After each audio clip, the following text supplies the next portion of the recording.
chasing stars and holding you. I can't see the end, but we'll see it through.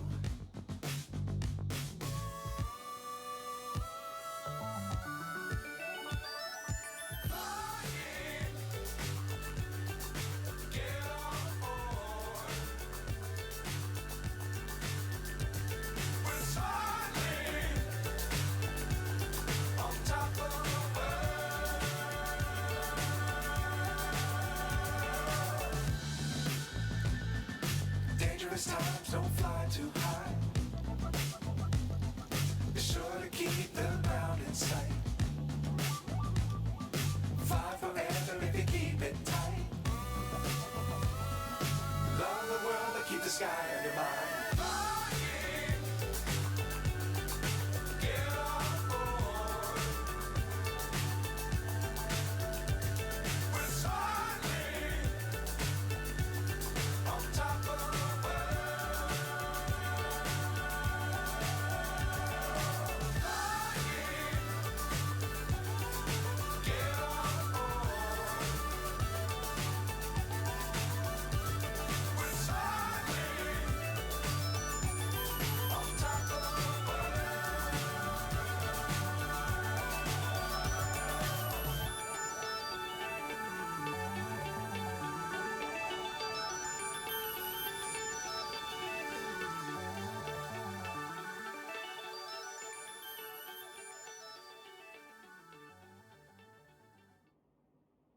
Well, hello everyone. You gotta love it. You're ready to talk, and the throat's not ready to talk. Anyway, welcome in to Flying with Mike. New week. Well, actually finishing up the week. My bad. Just kind of realized what day it was again. All right, it's Thursday, folks. We like to call Friday Eve, and I hope you're ready for another South American flight. Now, this one comes to us compliments of a TV show here that I love to watch, The Amazing Race. They were in a place called Córdoba, Argentina, a couple weeks ago. And it looked like a cool place to go, so we're routing that way, and then we'll go over to Montebello, north there of Buenos Aires, and then we'll figure out where to go from there in South America. But, you know, it's always fun when you have something to play off of. It was actually kind of fun to see where we've been, and, you know, it kind of shows up here on the sim. So, but anyway, I hope your week has been great. It's always challenging for me, but hey, you know, I always have this, and thank God for it. So. All right, we're going to try and get this thing up in the air. We say this every time, and it ends up being close to an hour. We're going into pre-flight right now. Let's get in the office.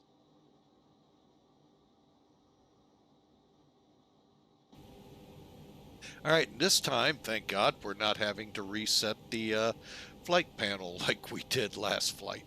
All right, let's see. Sim Toolkit real quick. We'll take a look at this and see what kind of damage down here in southern South America we can cause. Well, kind of central. A lot of this country goes. It's kind of like New Zealand. You know, you got a populated area to like Queensland, but yet there's still a whole island almost south of that. It's just unreal. Kind of like that here. Except the only difference is this is a continent, that's an island. All right. Today we're flying from Asunción, Paraguay. I heard a lot of neat stories about cargo planes going in and out of here. So I thought, what the heck, let's head down to Asunción. Then the Amazing Race went to Córdoba, which went, oh, perfect. We could just do a quick hop over there. Then we'll head over to Montebello. And then, well, I don't know how we're going to get to Barbados after that. We'll figure that out. So, that may not happen. Just like we got to Sweden, and how the heck do we get to Dublin quickly? We can't. So, all right. You know, that's the nice thing about TV. They can pop wherever they want. I try to try to put some rhyme and reason to things. That may be to my downfall, but you know what? That's kind of the way I like to roll here. All right, so we're going from getting some gas and headed over to the SACO. SGAS to SACO. So, you know I had to go there, folks. All right, today's loadout, we're actually pretty heavy today, folks, for a A320NEO. But that's cool. You know, that shows the dynamics of this plane. And, you know, so 41,360 pounds of payload. That breaks down, if you look here in the middle, 188 people. I believe that's the max. So they're crammed in, knees up in their chests, probably elbow from the next person, and all of that fun stuff. You know, think of your worst Southwest Airlines flight, and you're pretty close. Sorry, Southwest. You guys get poked a lot. I actually fly them a lot, and they are fantastic. I'm sorry I poke. It's just everyone pokes at them. Just about as much as they do Allegiant. So, but anyway, 8,460 pounds of cargo, baggage, cargo variant. The routing is AirPass to onto the uniform Zulu 124 airway down to Sierra India Sierra onto the uniform Lima 531 to Córdoba CBA. Cost index 30, and dispatch gave us 34,000, so that's good. All right. So we're just going to keep going, folks. If you miss anything, catch us on YouTube. We do have a channel. It is growing, so we'd love to have you grow into it with us. So check it. It's right there in the link. So that way we can keep moving, and our Twitch audience, if they miss something they really need to see, they can catch us on YouTube.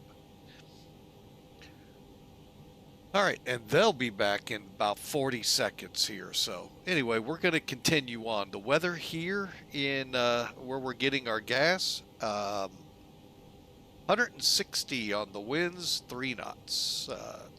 Comfortable 68 degrees, and it's dew points of 60. So it may not be comfortable. It may be kind of on the mugginess, and kind of been flying that way lately. Then down here is SACO, 030, it's 16, clear and visibility. Okay, you know, folks, when I see that in Flight Sim, I'm like, yep, we're going to get ready for 00. Actually, we did on one flight in South America. So, but it's 17 degrees Celsius, translating to the folks here in the States of 62 degrees. So, and not as humid mugginess. Oh, I did not mean to sniffle like that. Sorry, folks. All right, now let me do a quick pre-file here, so we'll be ready to rock it and roll it. Maybe. It depends how there's VATSIM. I was wondering if they were going to show up. There we go. I just need that normal. I'm kind of curious why it doesn't stick that in there, but it doesn't. Oh. And let's go for broke.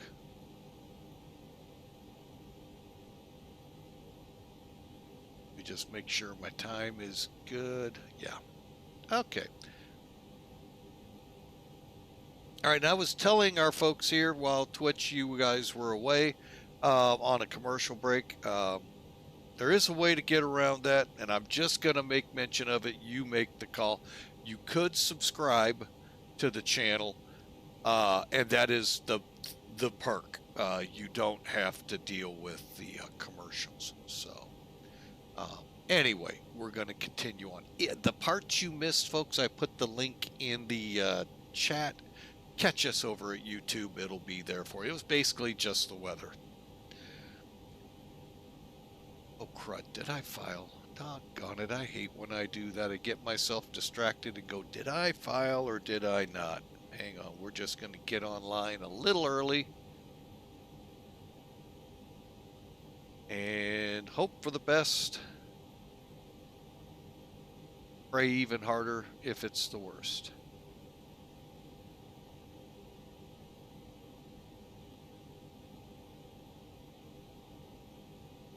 Okay, that'll take a few seconds for that to all transpire. Let me put it on the right page. And okay, so there's where Ascension is. All right, so as you can see, folks, we got a pretty good flight ahead of us. So trying to find the screen I want. There we go. All right, so real quick recap for those of you that won't go to loadout. Very heavy, 41,360 pounds of payload, 188 people, and we're putting on 15,450 pounds or better of fuel. All right, there's our route, and it's going to be a great day. Taking off runway 20, landing runway 1 as of right now. See how that goes en route. All right, let's get this out of the way here and get on with getting this plane ready to go. What do you say?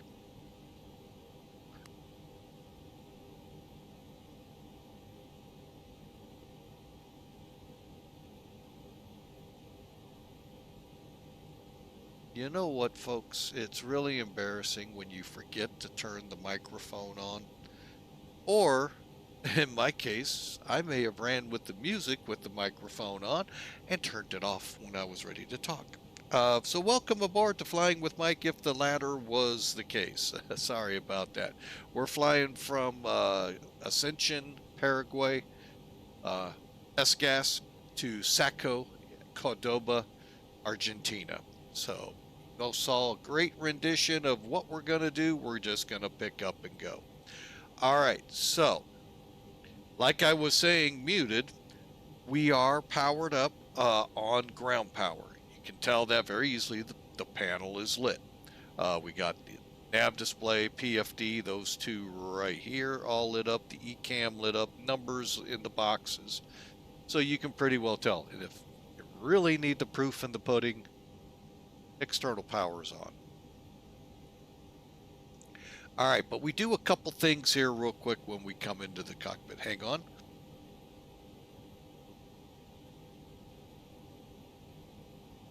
Nagging allergies. All right. Verifying the mic is back on so I didn't cough in your ears.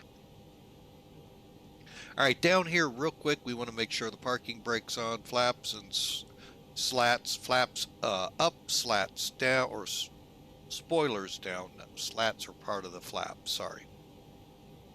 Throttles move. Got our transponder. We can get the upper half of the radar set. And okay, that's ready. And switch over so we're on Unicom. We'll explain some stuff with that here momentarily. Give us a second. All right, so this part's ready to go. All right, we're ready to start. Okay, fuel pumps, you can see are off. They're right here in the middle.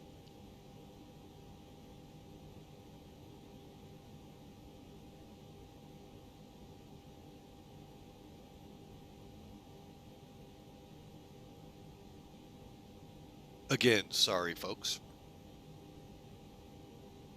All right, so APU, we'll do our fire checks on the engines and APU.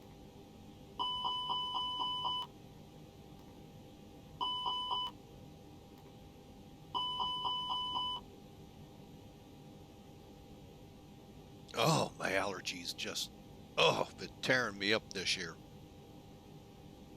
All right, so we got our cabin person, we got our ground control. Now, why do we turn this switch on? Yeah, I'll show you. It's a CVR test, Cockpit Voice Recorder is what CVR stands for. That tone we want to hear, just like we wanted to hear the bells and whistles up here. We'd also want to check the ECAMs and the master switches to make sure proper indications. All right, and floating on down, now we need to start up the EPU, but before we do that, we need the fuel. Remember, we're putting on somewhere in the neighborhood of 15,450 pounds. Most likely, it'll be 15,600 pounds. I'll explain here as we go on. All right. just below your radios is your microphones and your speakers, okay? Now in Toliss, they have put the mechanic and the attendant, these two buttons you can use to help load the plane. Pretty cool. So we're already on external power, and you can go through the 5 pages. We'll do it real quick here. Got a built-in pushback. I still recommend better pushback, folks. It's free, much better to some of the places you get into. You get some weird taxis, like out to taxi, you'll get a clearance pushback 6, pushback to spot 6. Doesn't mean to push back to gate 6.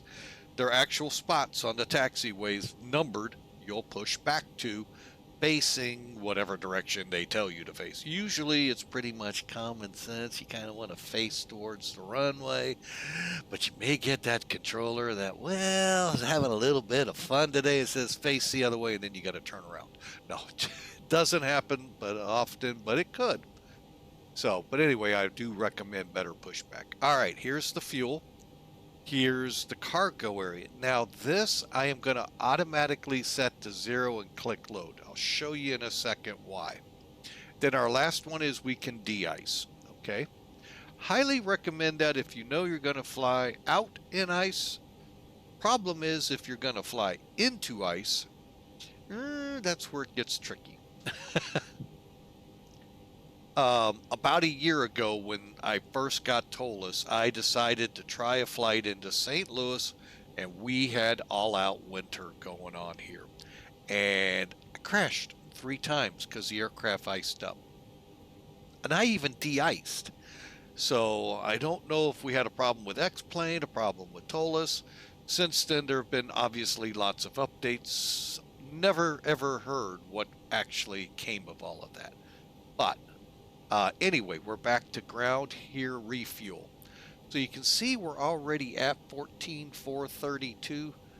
I need more fuel than that, so I'm going to bump it up 200, 15.6, and let's request.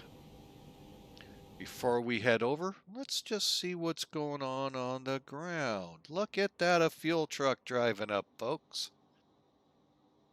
Of course, like most ground handling operations, right through the baggage belt loader.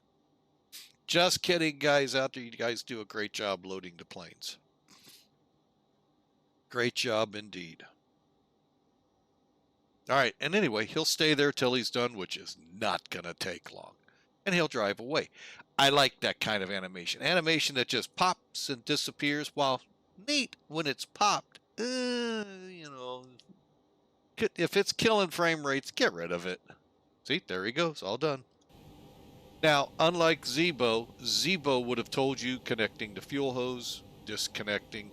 You just get the truck in, the truck out, and we're done. Glad I did my enunciation properly there. Could have really gone bad. All right, now, why did I zero out the freight area, the freight and cargo, or baggage? First thing I always do, wait, back up the truck. Hang on. Not that truck, this truck. Okay, we got our fuel.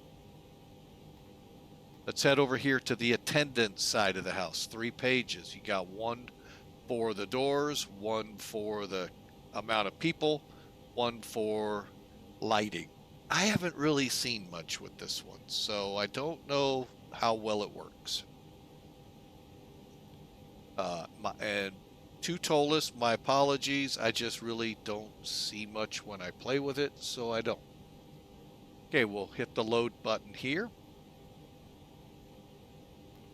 Let me just check something real quick. And then again, your cargo doors are right here as well. So we're 00. We did hit load. Okay. Now let's come up here. We're going to hit reset to what it is right now in the plane. 188, no cargo, 15,565. Pretty good. We needed 448 on the end, so that's good.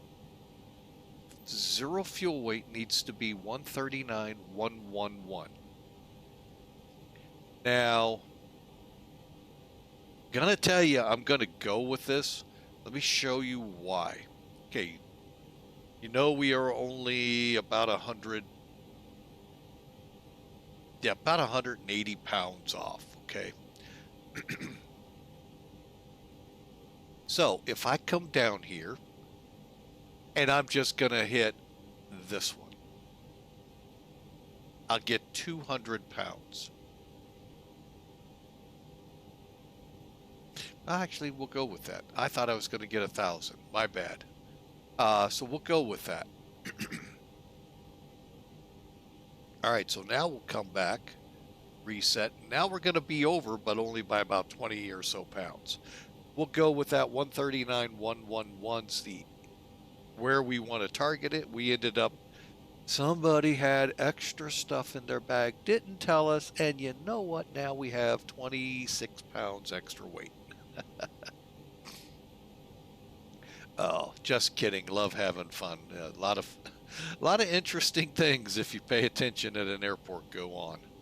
Even the traveling public can see if they really watch. All right, so we've got our weight and balance done. All right, next we'll come back when we're ready, do the takeoff performance. Really great tool here as well as the landing. But we're nowhere near that, so let's press on and get this plane going.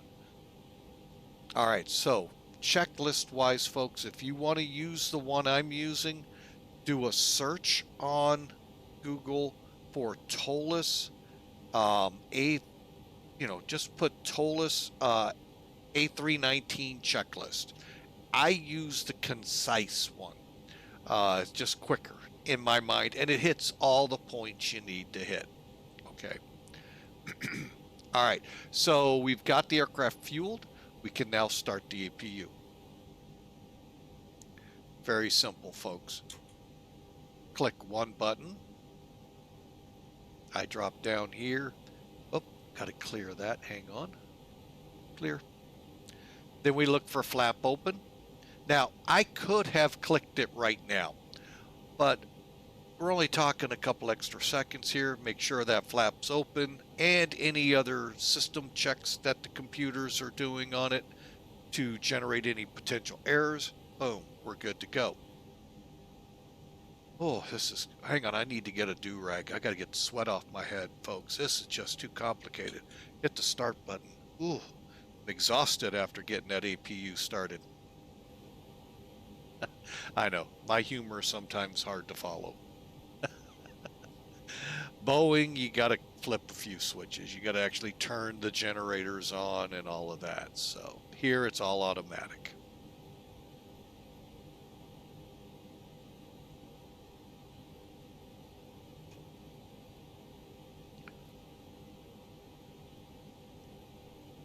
And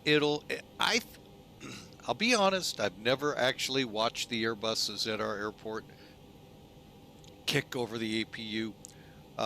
If they even shut it down. I'll be honest, I can't even tell sometimes to know if it actually is firing up pretty decently. There are some aircraft that I think fire up way too quick. But that's okay. It's a flight sim. It's not the real world. And then we'll turn the bleed on. All right, so now we're on internal power. The APU is powering our aircraft inside and providing air. You know what that means? I can go click. Why'd I get two beeps? Huh. Well, anyway, we're now on internal power. All right, so let's do some light checks and proceed on with getting the airplane. Helps to hit the right switch there. All right, so all our lights are working here. I like this because I can check them here. Some of the aircraft you can't, but they usually have another light switch for you. And all the lights are working here. All right, so we can flip that one off. All right, I'm just going down the list now. Flap levers we already checked, but we'll double check. Flaps are up. If you ever want to confirm or make sure, what you see up front is, or your flap indication matches. Right here's your flap indication. Yep, that's right. It's right there on this. There is no steam gauge for it. Good or bad, don't know. Spoilers are down, and they are not armed. If they were armed, they would look like that with the white strip showing. They are down and unarmed. Start switch is in normal, and our masters are off. These are actually fuel cutoff switches.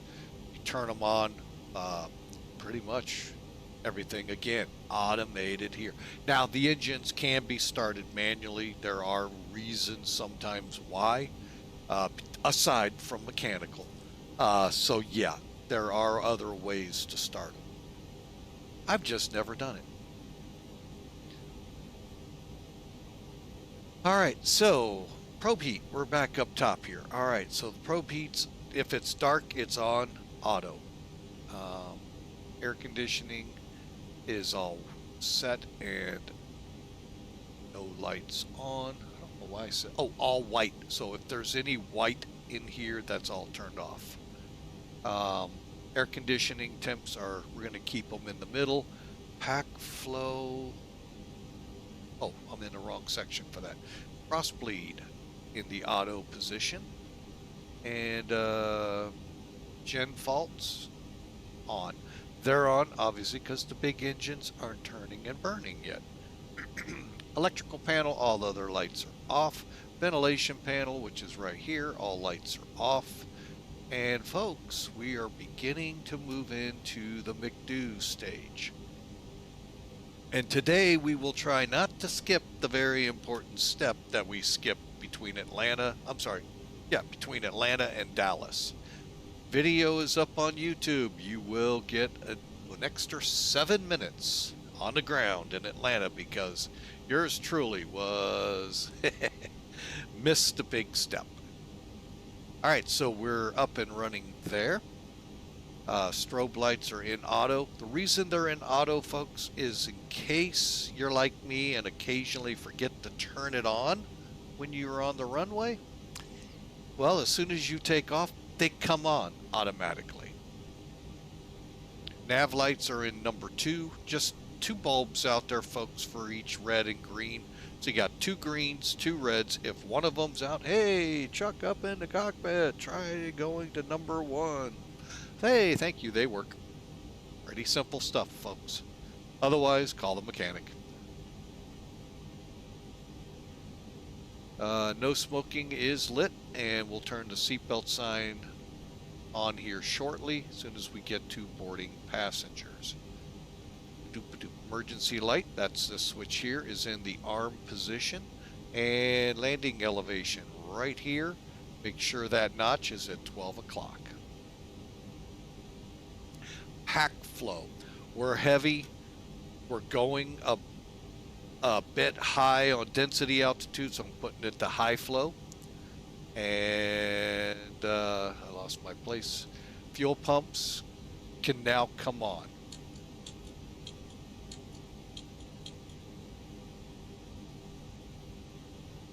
All right, and we've done our engine fire checks. Let's start in and get our IRUs set up.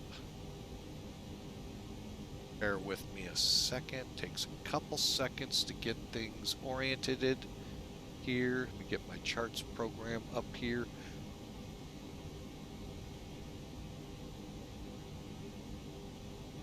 Give me a second to get the other one up.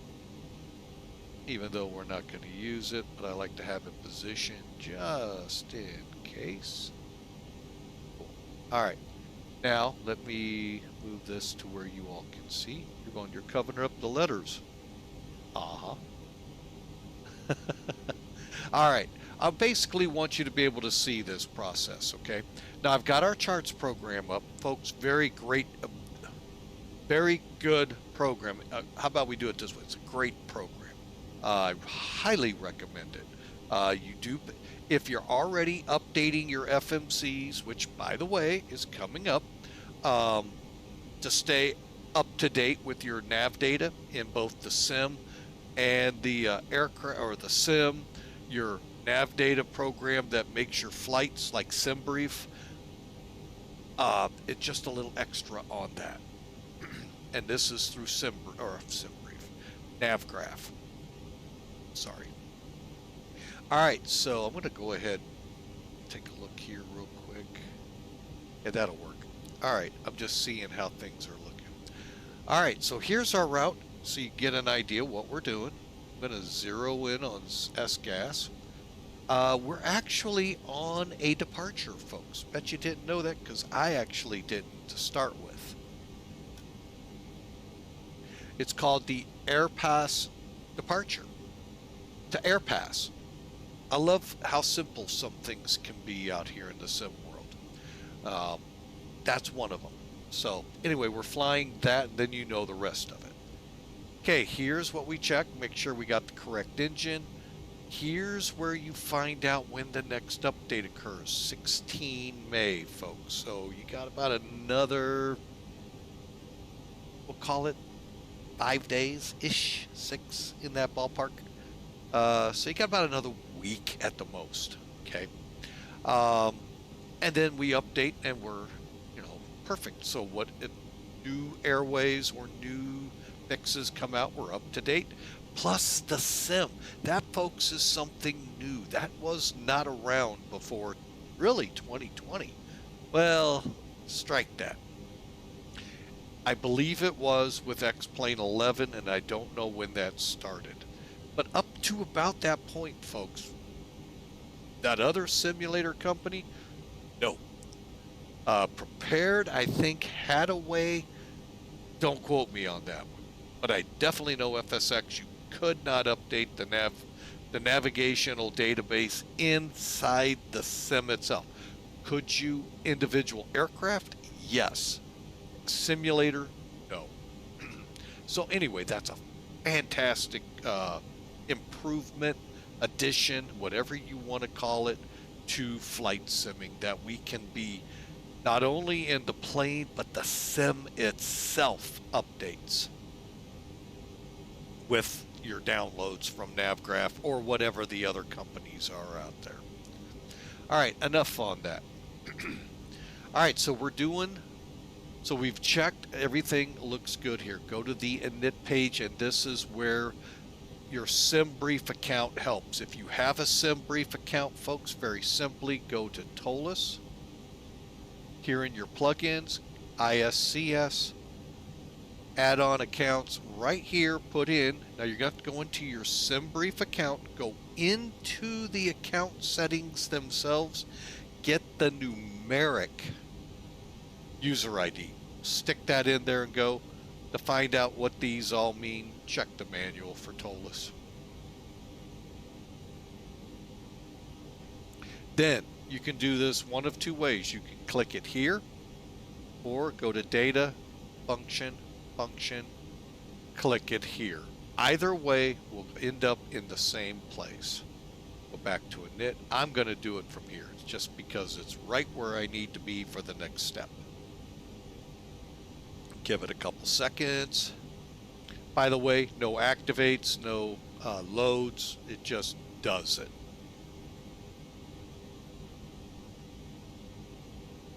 Oh my God, these allergies.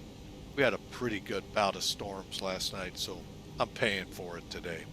All right, so we're up and going. We still have 3 minutes to align, folks. And you notice now on the Neo for the A320, we don't have the coordinates here. You actually go here, and now you have them.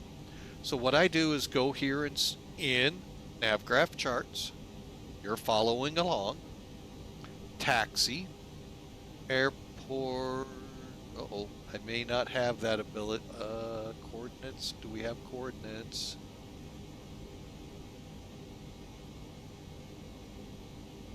We do not have coordinates for here. That stinks. Oh, yes, we do. Parking spot coordinates. What that's going to allow you to do, okay, if this was normal, I believe your reference point, Oh, here it is, right next to the plane. So we're not far from it. But sometimes, say like at JFK, you could be up here and taxi, you know, wherever for takeoff. So it just narrows the GPS down closer to where you're actually at. In this case, we're in spot 3, 25 south, 25, 14.5. So up, down arrows. If it doesn't work one direction, folks, try the other. Okay, for the longitude, we're looking for 5730.9. Boom. Okay, so double check. We still got a minute. 14.5, 25, 14.5. Good. 5730.9. Good. Align on ref. So when it aligns, that's where it's going to align. Instead of, oh, there's the ARP right there. It's going to align us somewhere between gates 3 through 5. So somewhere in here, it's now brought us down. So, yeah, hey, it's better than, you know, being aligned up here. So, all right, so that takes care of that. Then we'll go to wind. We'll just do a wind request. We could have done it again. Data, function, function, function.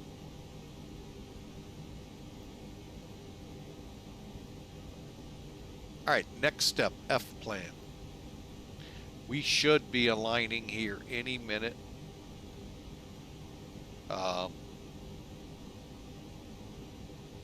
This time we aligned on ref.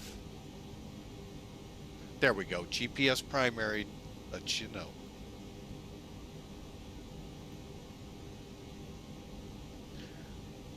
Okay, so the game plan today is runway 20.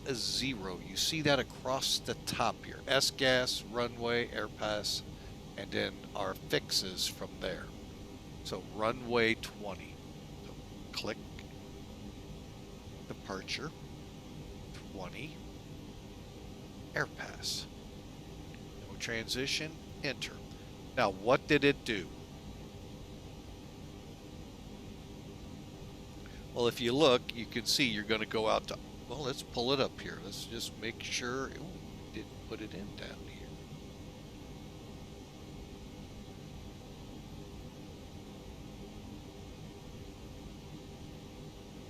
Interesting. Now it's in there. Okay, AirPass. So basically for runway 20, we go out to Asunción, 5.6 from the VOR, and then intercept the 228 radial out, which is exactly how it's kind of depicted here. A little tough. I'm going to go ahead and bounce it out a little. And then we fly on. Okay, real simple, so you can see. All right, then we're going to just kind of walk our way through. Just make sure up on the eyebrow here, you're set to plan. Just set your range to something comfortable to make sure your route isn't going off in every direction. And if your distance is very close to what your sim brief plan says, you know you're probably right, but still should check. I have actually still run into where it was not fun. I had to do an on-the-fly change in my FMC that was complicated, but we got it, figured it out. Okay, SIS, email, here, let me do this so that we can follow along. Buclo, okay, so let's bring Buclo up, and then we're coming all the way down. We should see ERE, Serena, ERE, Buclo with a top of descent, looks like. Trijo, Usudo, Usuda, SACO, SACO. All right. So, here comes the fun part now. How the heck are we planning for a runway here, first off, let's look at the runways, get an idea. Here's your terminal. We have a 7,000 foot runway. We have a 10,000. So we're gonna pretty much shoot for this runway. Current conditions warrant northerly approach, it looks like. So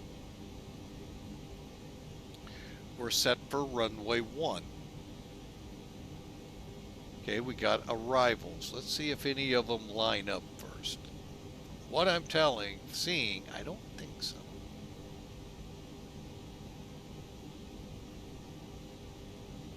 Nothing came on the chart.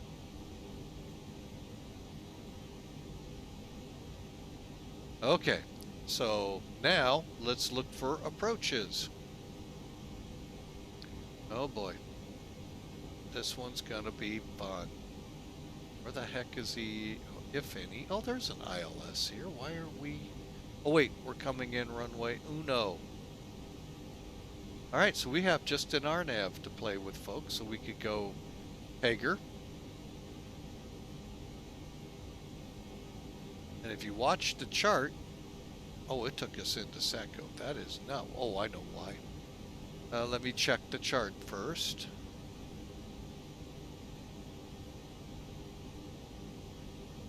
Because sometimes, no. All right, so going direct to Pagar is a good idea. Okay, so hang on. Go up here real quick, do a quick CBA. Hang on, I'm going to have to edit this.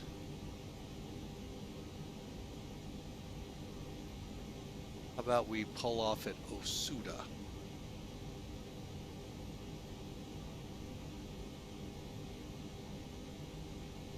Okay. And done. All right, so now you're going to see us coming down over the nice big lake here to Trijo, Osuda. Ah! Stop that! Stop that!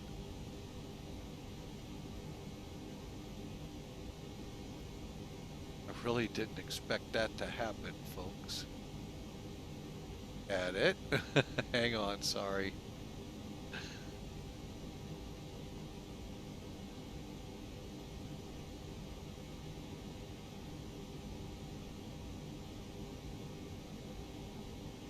There we go.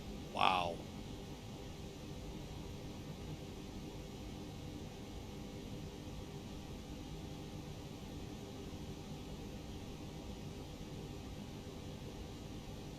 Okay, there we go.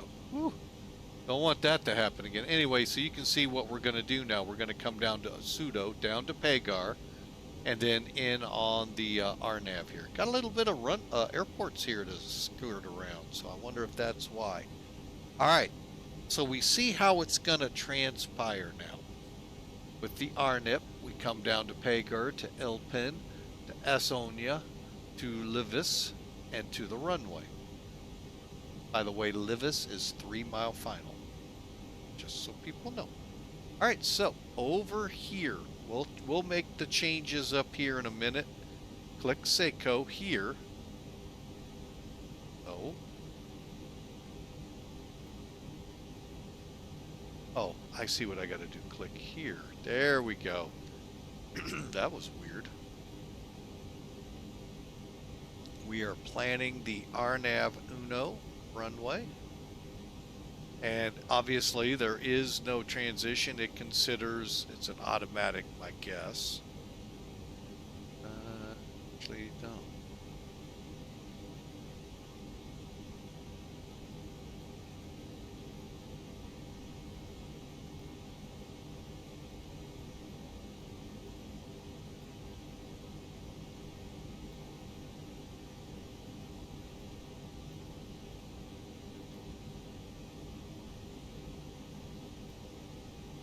Huh.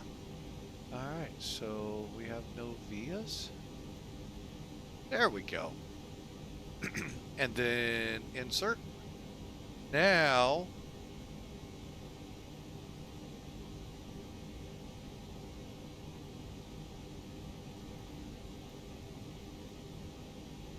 All right, so it's not showing up. So I'm going to bounce the range. Now it will. All right, we're at about a 80-mile range.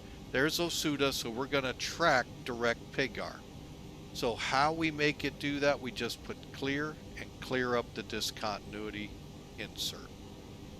All right, so there you have our inbound. Now I can lower it. So PIGAR, Ilpin, Asona, Livis, and the runway. All right. And the blue detects the missed approach,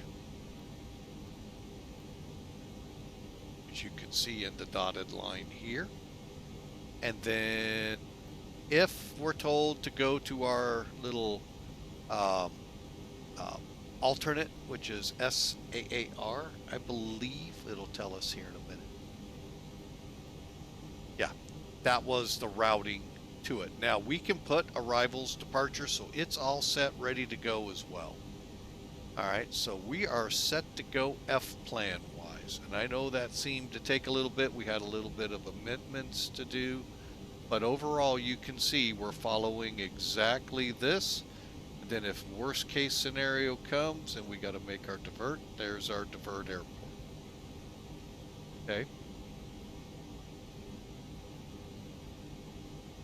All right, so let's get rid of charts for now.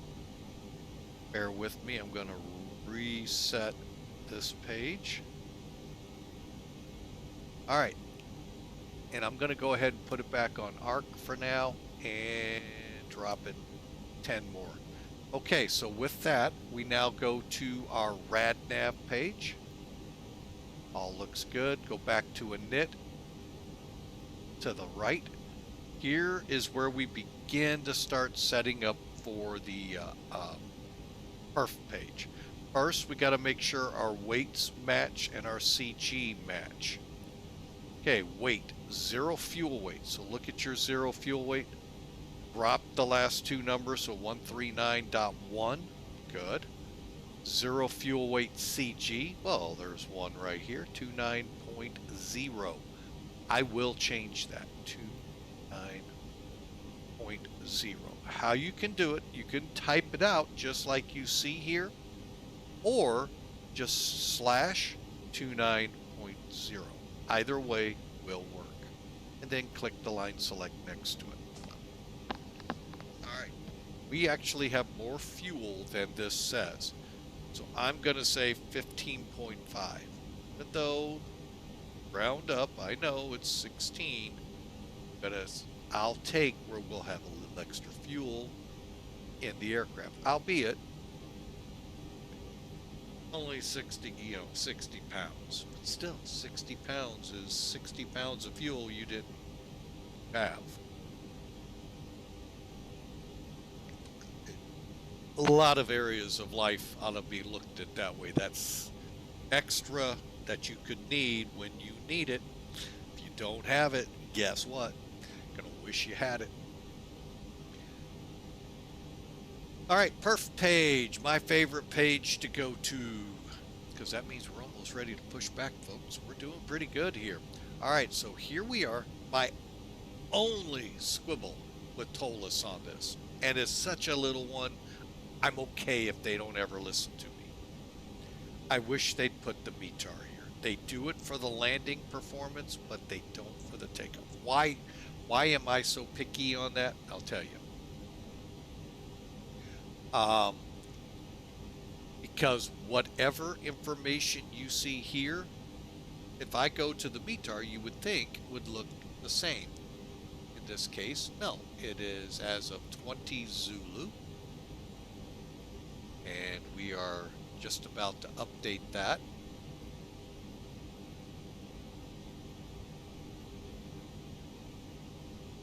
So we're going to go with winds of 160 and 3. By the way, these are 50-minute old information. See if I'm up. Yeah, 53 minutes old, and we're still beyond. Unless that's what it's going to be here.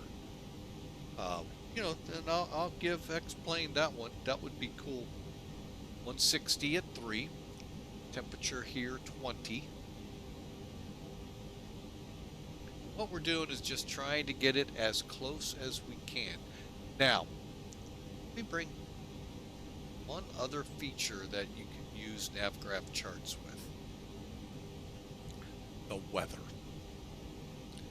All right. So you can see a quick synopsis of your winds here, but if you click in, it gives you the METAR. Okay, that all fine and dandy. Your altimeter setting is 1014. If you're not METAR savvy, what the heck is 1014? That's everywhere else but America. There's a few others, but overall, America is really the only one still inches of mercury. However, for those of us not METAR savvy that have read these a lot of their years, you have a translation underneath it here. 1014 is 2994. Hey, that works out. Now up here, I don't see any mention of rain nor any remarks to suggest rain, so we're going to go dry. Anti-ice. Well, I know some of you think at 20 degrees, 68 degrees, it's cold. It's not cold enough to turn my anti-ice on. So,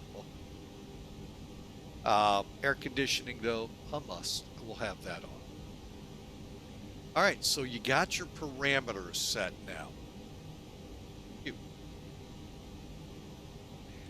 Here's what you'll get if you set your V1 at 151. Okay, that'll be right here, maximum V1, 700 feet to stop this plane. Good luck, and get ready to call the fire trucks out because you're going to have hot brakes. However, back here, if you do 125, 5,000 feet, or yeah, 5,000 feet to stop. Okay, your brakes stay a little cooler. I'm going to probably flex this takeoff, but I'm going to check the other one without having to do it here. Now you could. I mean, literally, you could click upload, uplink, and go. But here you can see the results of what you get with the runway. So let's try something. Let's go, well, for instance, try flaps 2. See how that, well, looky there. Now we have 2,500 feet to stop. I kind of like that one. That's actually a big possibility. Well, let's try full power. Even more runway, which, guess what, you should expect. Let's try flexing. Oh, wait. My bad. Auto. My bad. There we go. So Toga on auto, we have anywhere from 7,000 to 3,000 feet of run. So overall 7,000 feet to get her stopped, depending where your V1 is set. Let's go back to flex 2. Cute. I like this one. We're going to do this. All right. So let's, oh wait, you weren't seeing that. My bad. Okay, so here is flex now 2. 2,500 feet to stop if we go with 141 V1. If we go Toga, oh, my bad. Toga auto, compute, still not bad. Go flex auto. That makes me worried we'd have to probably run, well, pretty close to 125. Or, like I said, go to, what? We'll do that. We'll lower this number. Okay. And we're going to flex at 73. So let's do it. Uplink. Match your numbers here. I'm just pulling up something to see if anything's changed. And it has not. Okay, winds 160 diagonal, said 3, dry runway, 1014 for what we know here. Now, what I'm going to do here, we're doing a flex. Oh, we're doing flex flaps 1. Okay, so we'll leave that alone. And then we're going to do a request.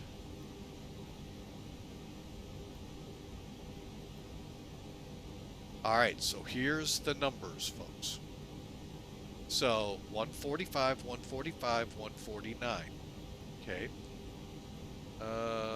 That's actually nowhere near what we're...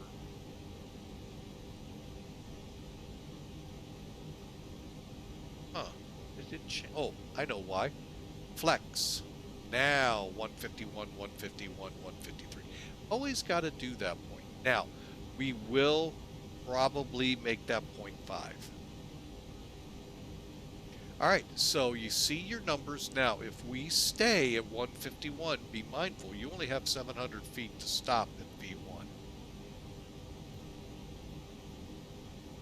So I am going to actually pull this back to about 145. Fortunately, I can't play with that numbering. But that should bring us back to about here, giving us a 1,000 or so to stop. Transition level.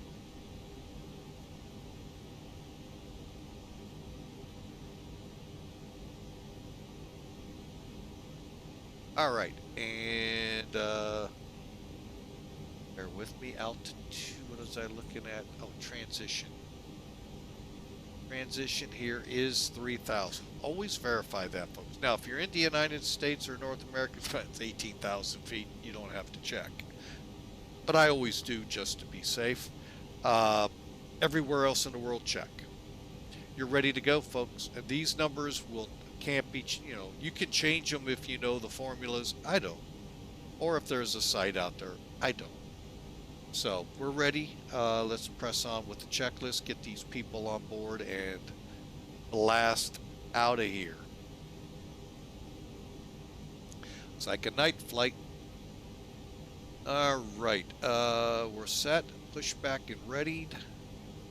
Seatbelt sign on.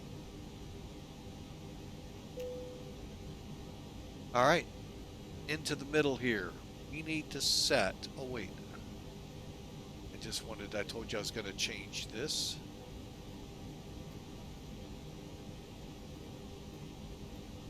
To match our numbers. There we go. Over here, I'm going to set F plan. Here, I'm going to keep it on the perf page. All right, while we're here, real quick.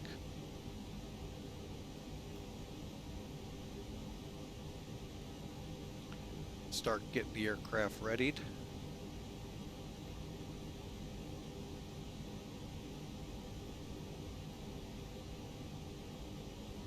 And we'll see those diminish as we go. All right, so we need to make sure the altimeter is set, 1014. Flight director's on, landing system set with constraints, ARC 20, VOR2, VOR1.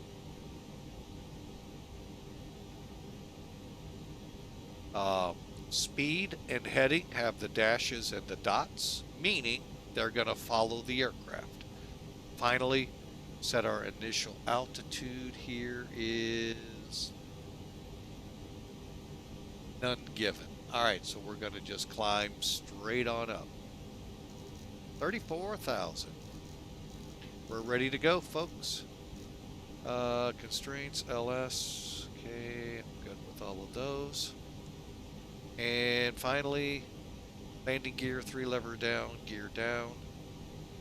Everything else good. Switching levers again, make sure the notches are at 12 o'clock. And push that over. And folks, we are ready to go. It's called better pushback.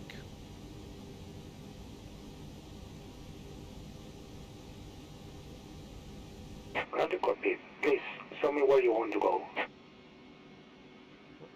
20.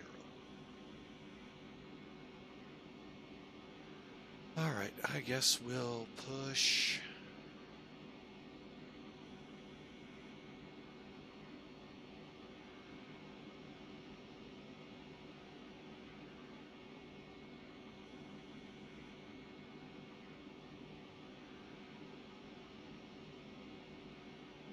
Ground cockpit. Tow is driving up. All right. You kind of saw those numbers out there, folks. All right, bringing that on the beacon.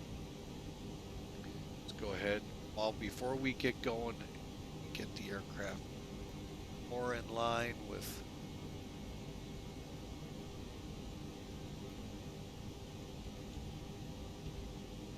Okay, and the jet bridge is pulling back.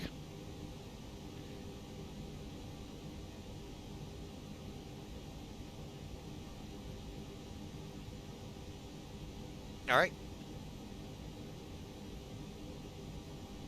We're ready to go, folks. Hope you've enjoyed. I know we took a little bit of time there. We got hung a little, but we're trying to speed up our ground time. Okay, all doors and hatches are closed. Ready to connect. Clear to connect.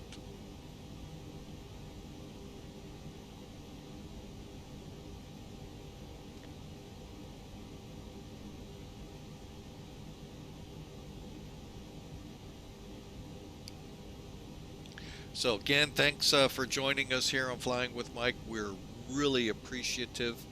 While we're waiting, I almost forgot it, folks.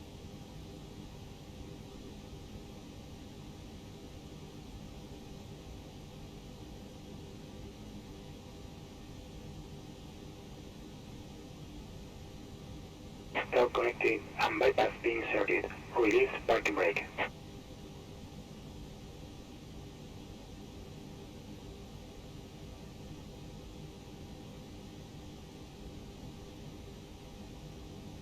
Hang on a second, folks.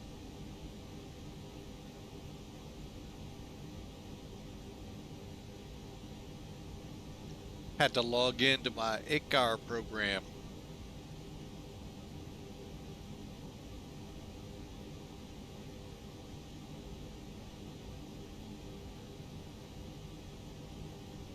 All right, according to this, we should be on Millennium Aviation's map. Always like to verify. Trust but verify. Wow, 3 people flying today. That is awesome. Wow, they got us really they got us really high. Yeah, there we are. Okay. All right, and we're on VATSIM. All right, we're ready to go. Folks, real quick before we hit the parking brakes here. That attitude, what is up? What is up with you? Haven't seen you in a few days.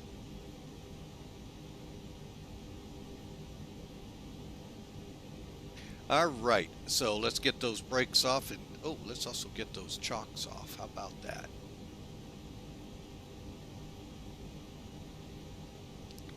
That would always help. What do you think, folks? Starting pushback, and you may start engines.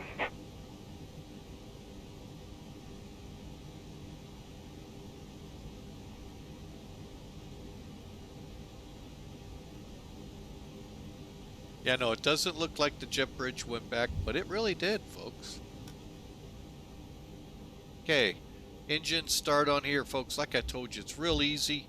You can just move the switch to ignition start 1 or start 2, whichever one you want.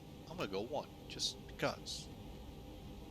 I heard the gasp out there. Oh, he started engine 1 first. What? And that's it, folks. We just watch it, make sure it stays within parameters. Pretty simple. Matter of fact, I'm also going to start that timer.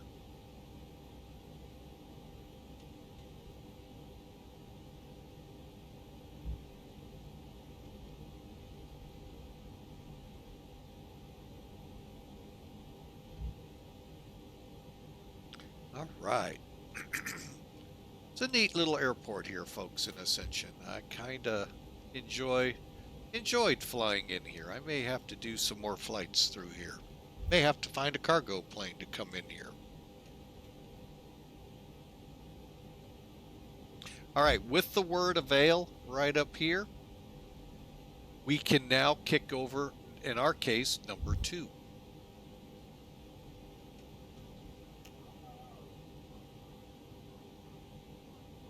Of course, make sure the ground guy says it's okay to start your other engine. A lot of times they may only tell you to start one. And it could even specify. I mean, it all depends, airport procedures and what they're comfortable with, the pushback company or the air handling company. So always, you know, be mindful.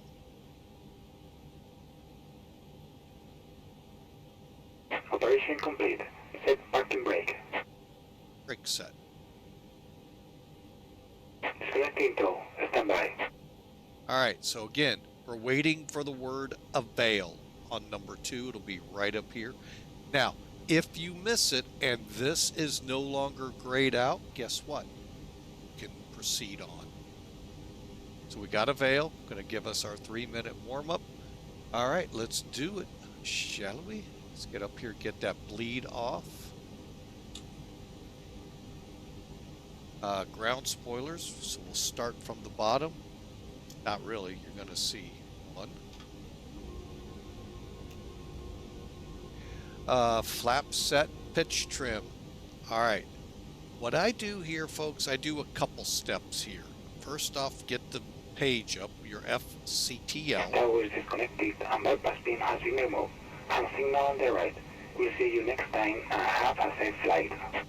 And thanks for flying with Mike there, Better Pushback. Love having you. We'll see you next time. All right, so we just basically go up 5. Here's your pitch trim. Boeing would really love to see this.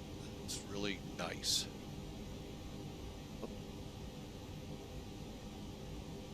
5. And I skip, I bring another step in real quick.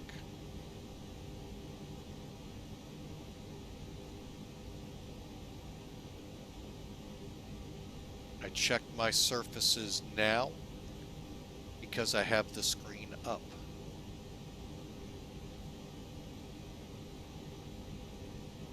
Always making sure it comes back to neutral when I let go into the center. Okay, and then I just put it back up here and unselect it. Okay, continue on. Wing ice, don't need it. APU, off.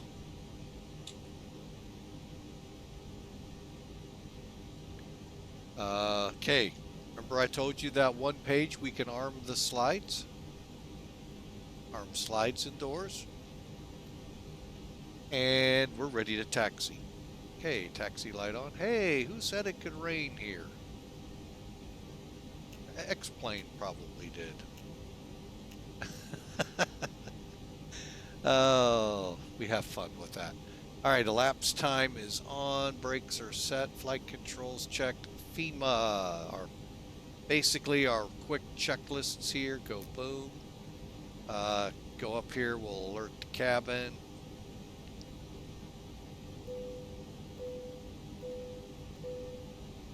And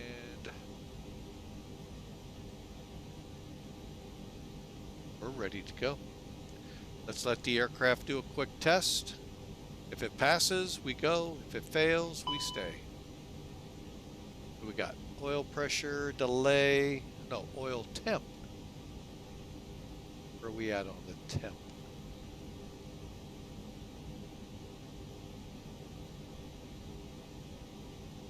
Here.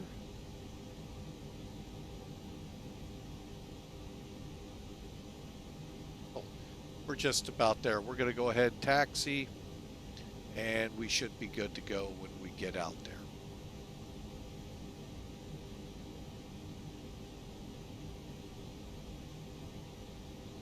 Off, lights on.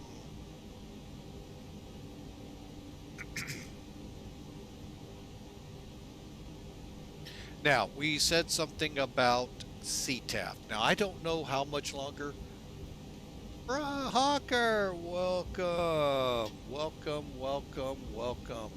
Hype them up, guys. Hype them. Welcome in, sir. Hope your day's going well. Got the A320NEO here if you need some stick time.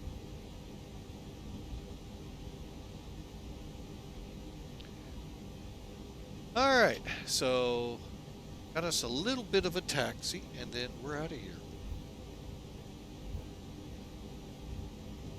a lot of these South American airports, you're going to end up back taxiing a runway. Here, you're going to actually be able to taxi on the taxiway to the end. Yes, folks, you are seeing something rare, an actual night flight flown by Flying with Mike. That's because he actually thought it would stay daylight. That's what I get for thinking.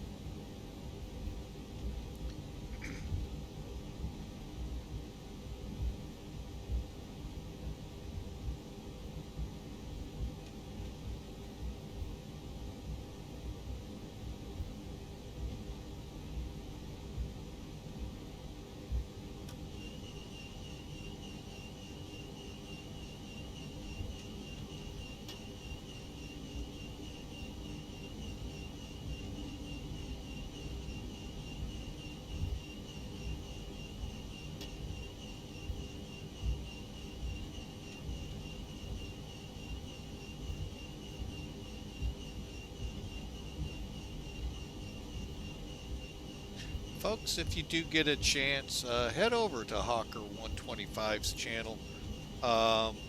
Aside from the fact he streams quite a wide variety of things, from flight simming to teaching you how to play drums, he also will soon be converting a pretty big project here. A Hawker 125 fuselage sits in his garage, and he's going to convert it into a working flight sim minus the full motion to it. So it's just going to be one you would sit in, but you have the Hawker immersion. So he big project. I hope to do some help with him whenever he's got the time to do that. While we're in taxi, I'm also going to knock out getting the radar set.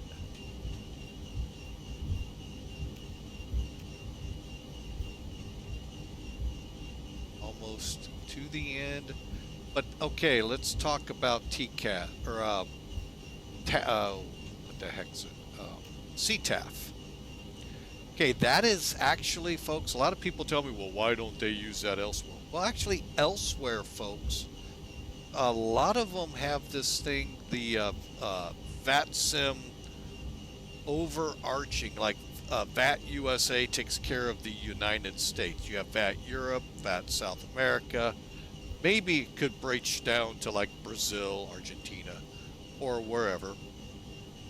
But VAT USA is the only one testing this out.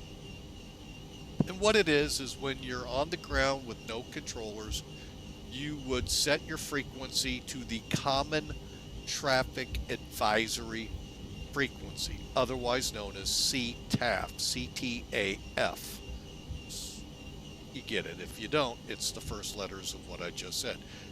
And basically, at controlled airports, it would be the control tower of the active runway. I say that because you get an O'Hare, you get a airport with 3 actives in place at all times. It gets a little tricky. Here, we just put it on 122.8, and we just talk. That's it.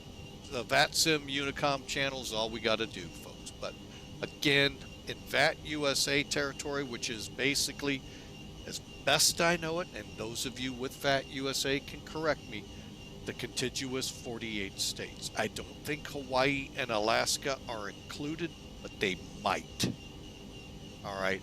But again, only that region. Everywhere else will sometimes come up with this thing like, let's see, where are we? Ascension FSS.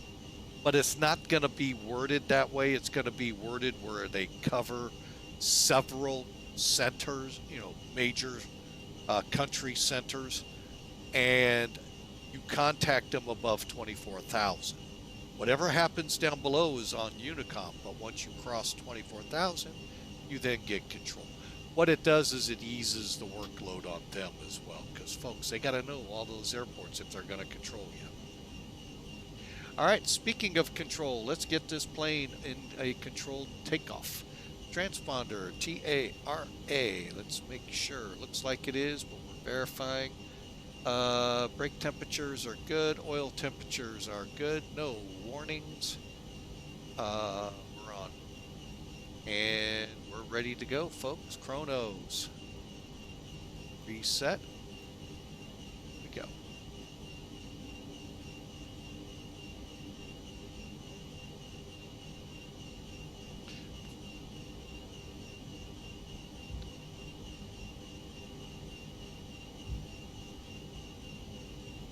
Ascension traffic, Tame 572 departing 20.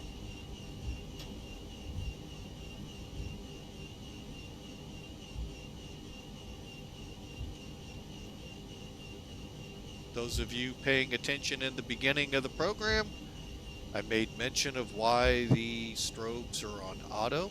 They are not on as of yet. Okay. Get up here, kill the wipers.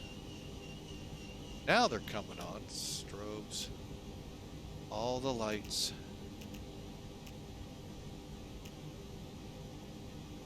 And timer. Away we go. 50%.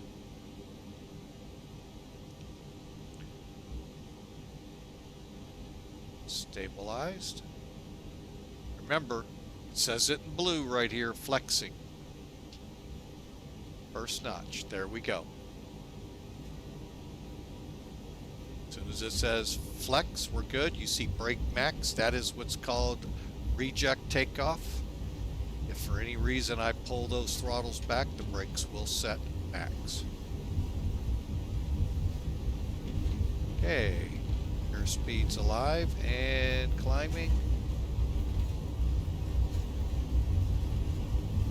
V1. Rotate.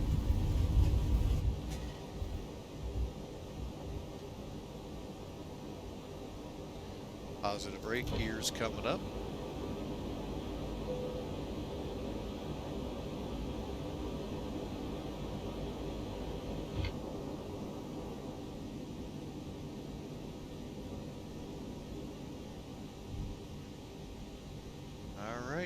Just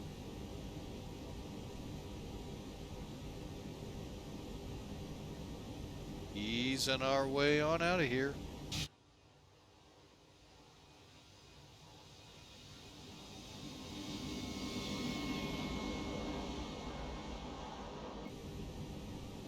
All right, let's push over.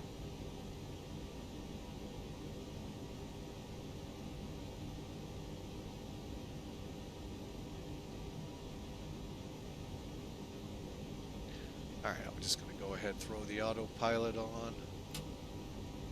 Pull back to climb. And let her accelerate. Once we're above S speed here, folks, that's your flap speed. We'll go to flaps up.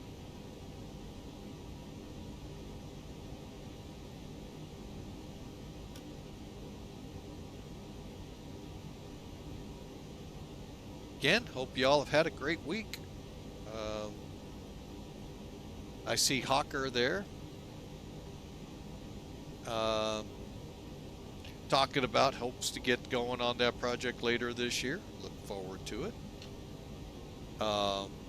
And E-Hanger, welcome. Hangunger, sorry. No, thank you for the nice flight. We sure appreciate it. All right, so we are now through transition. So all we do is click here and get the flaps. We should have them all the way up. Spoilers down or unarmed. They're already down, but you get anyway. And we're on our way. We're making that intercept turn right now. And then we'll just keep following it. Again, folks, thanks for flying with Mike today. We're going from Ascension to a place called Córdoba, Argentina. And I really hope you enjoy today's flight. Tomorrow is going to be, oh yeah, we changed up. Tomorrow is Charlotte to Tampa. So look forward to that flight as well. I think you all may like that one. Plane we don't do that often.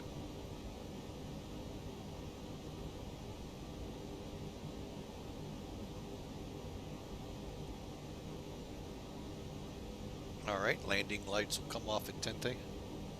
I should be online, but yes, sir, VATSIM down in South America. Going to double check, since anytime someone questions me, I always double check. All right, so there we go. Yeah, we're online, airborne out of Asunción, down in South America, headed to Córdoba. Our next tour flight for down here, I plan to head over, and it's called, hang on, it's actually on my Montevideo. And I know I'm being very simplistic here. It's kind of north and east of Buenos Aires to point you where we're going. From there, we'll work our way up the coast, maybe towards Sao Paulo, maybe the little airport again, maybe the big airport. Then we just might do a Santo Dumont, or Dumont, how's that, fly. So there's where our tour is going to lead us. So we'll see how all of that works out. It's going to take a little bit to get all of that in.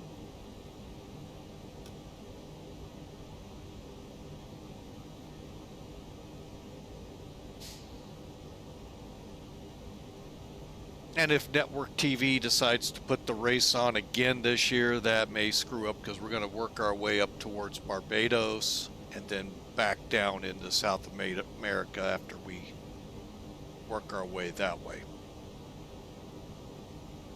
Whoa, what was that? Was that Hawker trying to hit me again?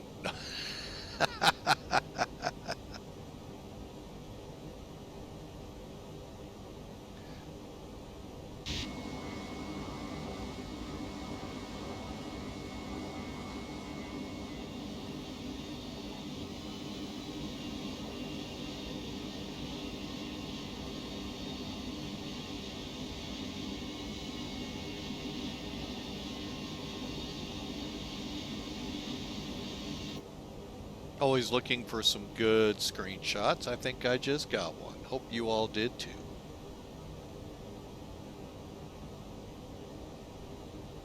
You'd be in an F-14.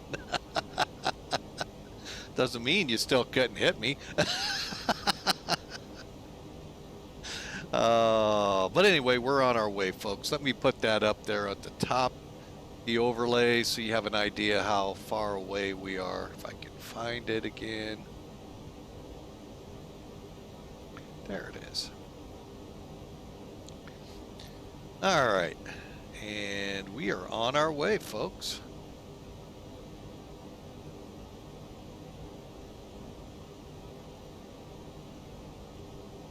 Kind of an interesting sky ahead of us. Huh. Very interesting. Saw something interesting in the news last couple of days, talking about a major CME coming off the sun, headed towards Earth. That is really weird what's ahead of us. Makes me think I'm in the mountains. Anyway, it's headed towards us. Now, the one report I got said it could be equivalent to what hit in like 1850 something. You know, I am old, folks, but I don't recall that one.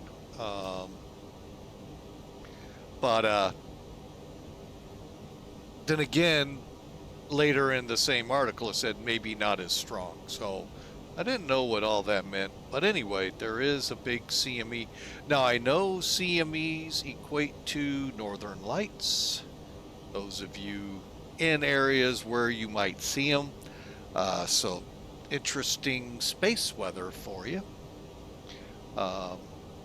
Those of you that like to fly long haul, you should be checking the space weather, because that does potentially put you on different routings if you're going to try to fly over the pole.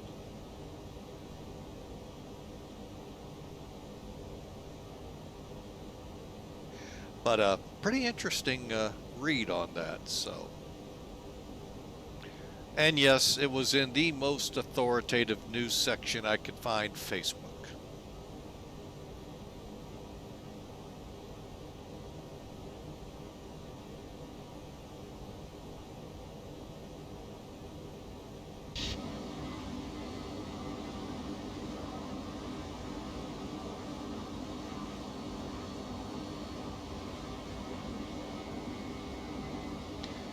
Yep, there are definitely some storms to our west or east.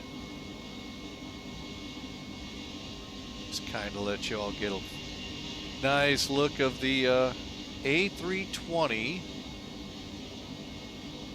from Toliss. It's the Neo, folks. And the easiest thing, it looks just about like any other A320 on the market, but these big old engines give it away. And I never realized when I heard people say it, I said, yeah, right. Yeah, they are significantly bigger. So, all right. So anyway, Hawker doesn't get on Facebook much anymore. Huh. Okay.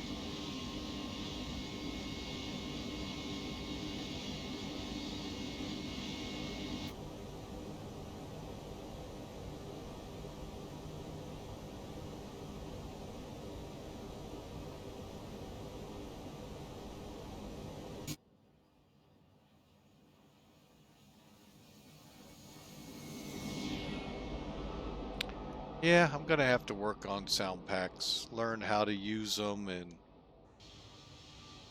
how to install them, because I think that would really help.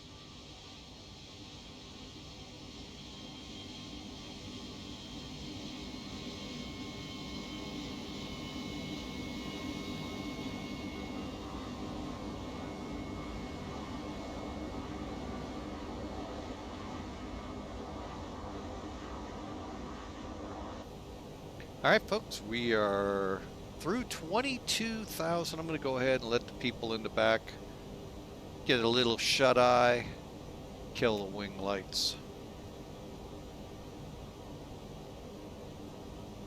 This is what I was alluding to, by the way, folks. This lob right over the timer.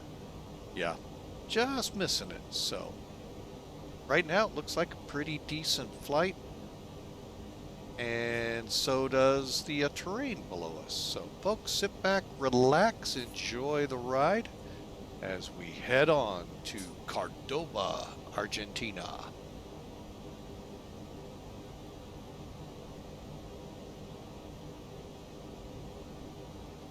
And looking up at the time, folks, looks like about an hour and 9 minutes. Am I reading that right? Yes. So we're already scooting along.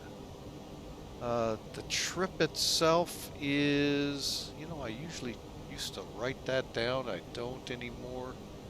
530 miles. So hope you enjoy.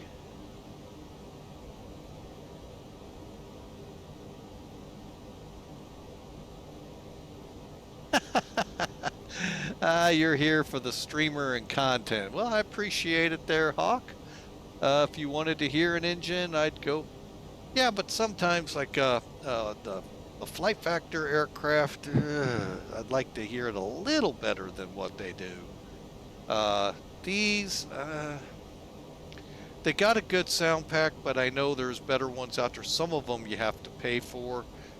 And I don't mean just pay one time, you monthly fee for it. I'm like, are you kidding me? What has flight simming come to? Airbus 11, yes, could very much use more improved engine sounds. And if you don't know what we refer to with the Airbus 11, the MD-11, folks, I hear so many people talk about how hard it is to fly that plane. Now, if you can fly an A318, 19, 20, 21, 330, 340, 380, believe it or not, you can fly that plane, and probably a 300, A300, because they would have been at about the same time along with, oddly enough, the A320. The 300 came out before the 320, but it's amazing how far back that plane goes, the A320. I did not know that, and I was really shocked. It was, I think, first put in production in the 80s, so that's really impressive when you think about it. The A300, I think, has been around since the late 70s, early 80s. But the MD-11 came out in that time frame. So yes, you'll see McDonnell Douglas technology in it. Don't look for Boeing, guys.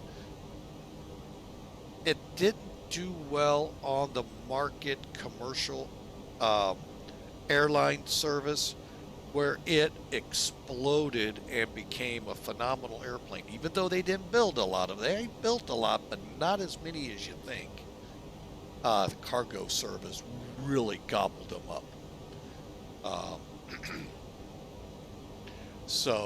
But if you know how to fly the Airbuses, you're going to find out you've already half the battle won with the MD-11. Now, if you're complaining about bad landings, sorry folks, I'm trying to clear my throat and it just won't. There's a video out there. I don't know if I could pull it up real quick to give you all a link to it. Hawker has a link to it. They did have some tricky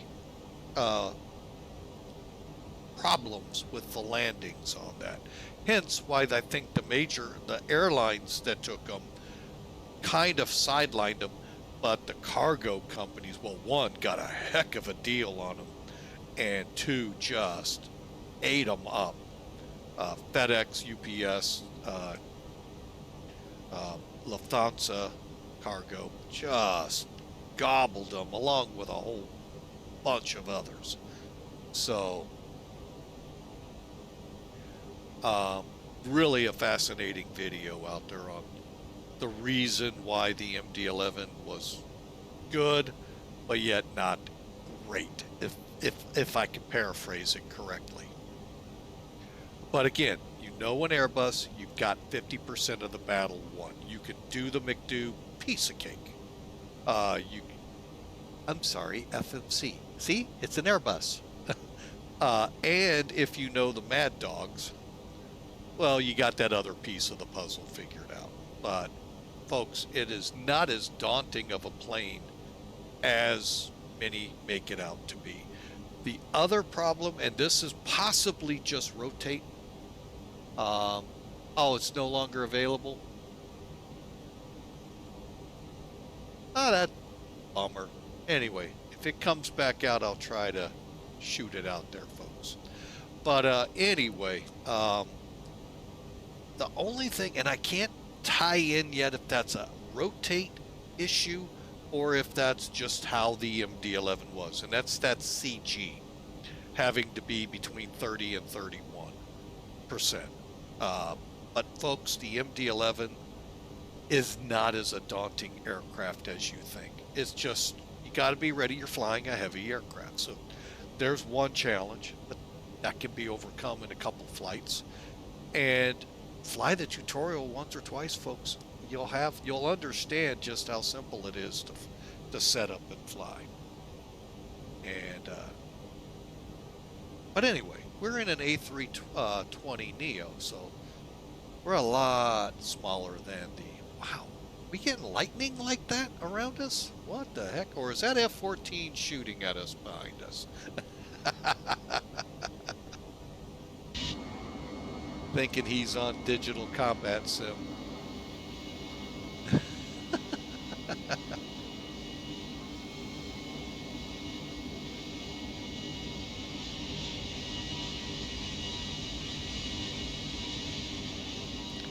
Wow, that is beautiful, folks. That is beautiful. Beautiful, beautiful, beautiful.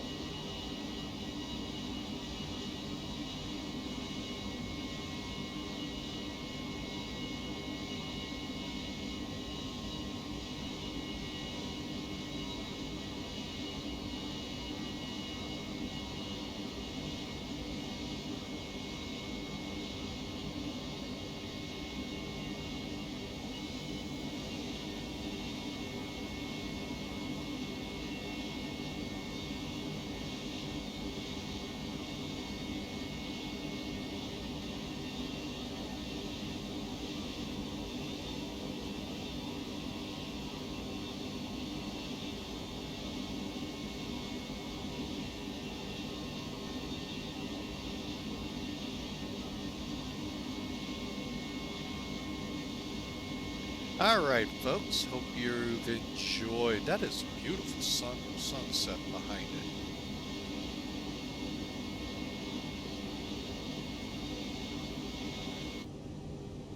it. Look at that out the wings. All right, let's try it. We're gonna try playing with the lighting again.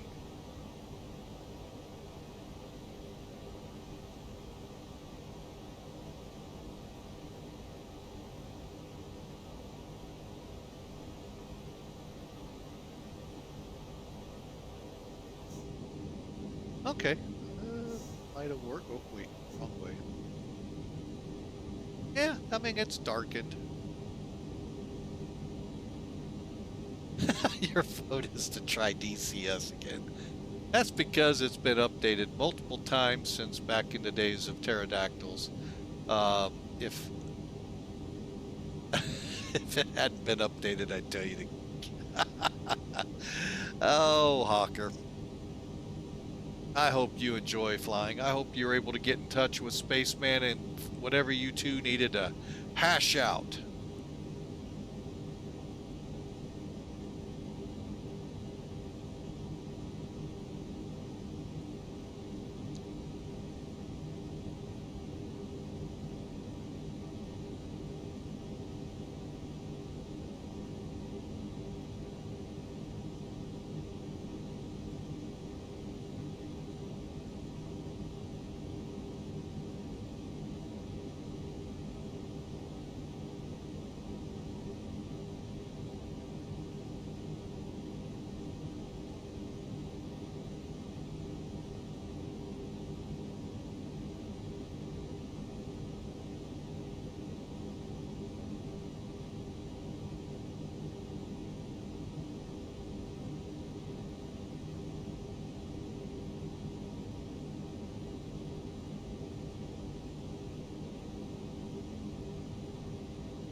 I'm glad to hear you guys got to fly together.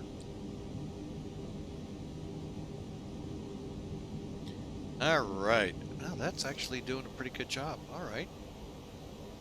I kind of like the way Zebo does it. It's a lot easier for me. More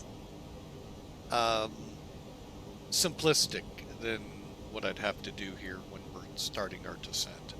But that's not for another roughly 20 minutes or so. So while we have this chance and we're about to hit the SIS VOR, for those who are South American SAVE, that's resist Inca. We're about to pass over on our way down to Cordoba. Let's bring charts back in. All right, we're still set for my taxi out. All right. Okay, now a new feature came to NavGrav charts. I actually kind of like this. Now I got to remember how it worked. Oh yeah. So basically, let me clear it.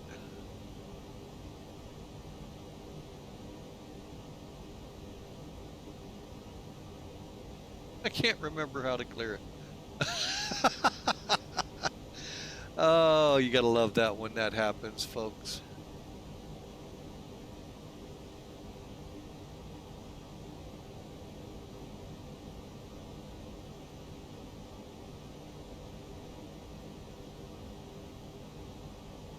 Thought it was with this button right here.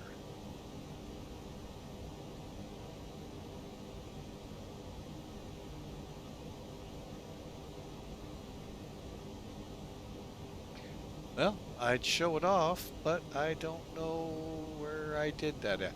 But basically, folks, we are on the high IFR chart, which usually was white, just like a piece of paper. And then you draw your airways and fixes and VORs and so forth on it. Well, now they've added terrain to it. That's what I'm trying. And I've, okay.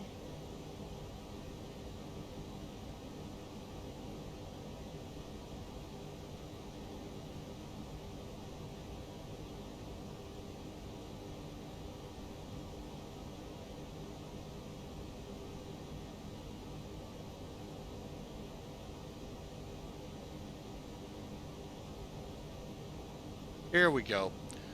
I don't even remember how I got there, folks.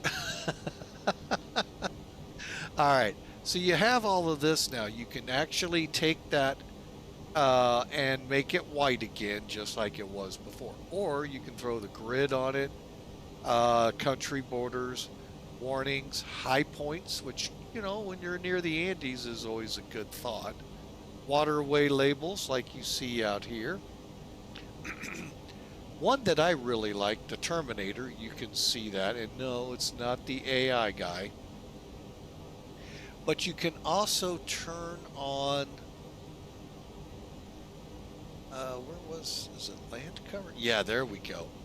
Where you begin to see where the terrain is. Now, it's not a terrain type map, okay? It's just where it's real deep, because obviously there's not high terrain here in the Amazonian area. But up in here, yeah, all up along in here is the Andes. So it's really not showing that well. But really, it's just neat, throws a different look to it. And I really like this feature. Now I'll just forget how I ever got to it. Anyway, center. All right, so here we are. We still got quite a bit to go here, as you can tell. Let's take a look again. Now, we do not have an arrival here, folks. So we do have a new meter. I'll let you all see it if you can't read it there. And that's SACO. 2100Z030 at 12. So yeah, we're landing north. KVOC 14 degrees. Pretty close to standard on the barometer. So let's take a look at this. Again, no arrivals for our runway.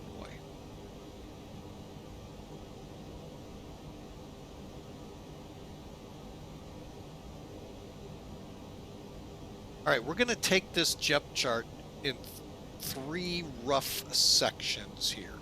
Okay, we'll start with the briefing strip, as it says right there. Then we'll move down here to the map, and then hopefully the rest. We'll try to incorporate as much as we can here real quick, because we're going to be coming up on top of descent here shortly. Stand by. Okay. Seatbelts are off back there. All right, so your ATIS, your approach, your tower, it's always across the top, folks. Now, if you see D before ATIS, that means it's digital. Look for it on the internet, besides on your navgraph charts. This, by the way, is not suitable for flight, for real-world flying. Only flight simming. But programs like ForeFlight, Flight Plan, can't think of the other. Flight Plan's kind of really basic. The versions I know, unless it's changed. Stuff like that. You can actually get more into it, I think. I'm not paying for ForeFlight.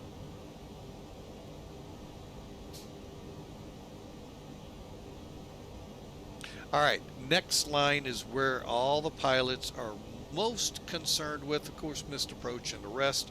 But there's where, if you're doing an ILS, your ILS would be right here, frequency. We're doing an RNAV, so there's no frequency. We're doing final approach course is only 3 miles long and it's 5 degrees.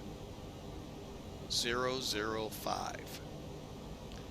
Livis is 2,500 feet. We'll look at the chart below us. Now, our minimum descent altitude here is 2,110 feet MSL. Okay. MSL, you can barely see it. I'm going to go ahead and pull it up so it's over here on the corner. All right, is where you see 34,000 right here. Okay, so if it's in bold, this is what we're talking about. If it's in brackets, like 584 is, you're going to find that right here. That is your radar altimeter. Usually triggers at about 2,500 feet above the ground. That's what the radar altimeter measures. Your regular altimeter measures from, you set it to sea level. Your radar altimeter is from the ground up. So are your METARs. Just want to throw that out there, folks. Your cloud heights are in HEL above ground level. Believe it or not, I've gotten several questions on that. Okay, so the airport here, reason the number is so high is 1,600 feet above sea level. Okay. Runway is 1,520, call it 30 feet above sea level.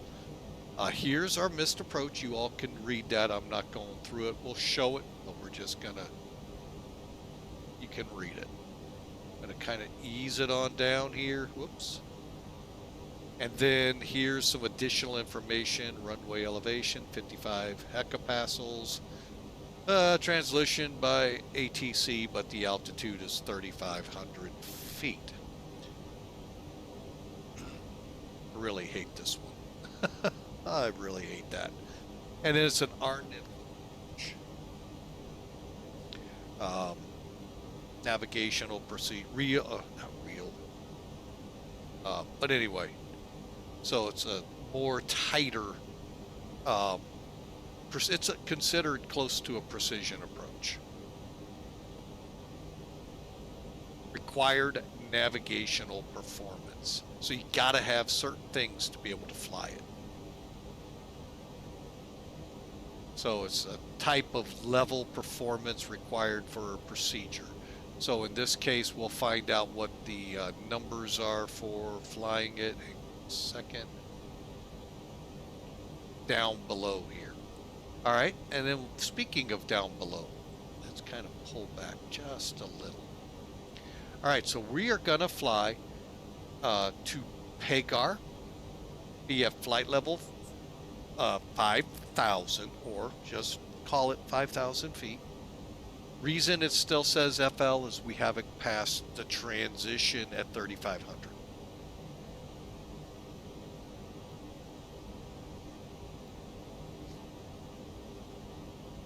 Okay, and then for 10 miles, 10 and a half, we go over to Ilpin, to Estonia, and then, remember, Livis. We need to refresh. Livis, 2,500 feet or 970 feet above the ground. 3.5 miles later, we're at the runway. Got a tower here, and not really seeing anything about safe altitudes other than, interesting enough, 020-200, which pretty much is like here. 8,500 is your safe altitude west of that, 3,500 east of that. Wonder what's next door. You would be correct. You're at the beginning of the Andes.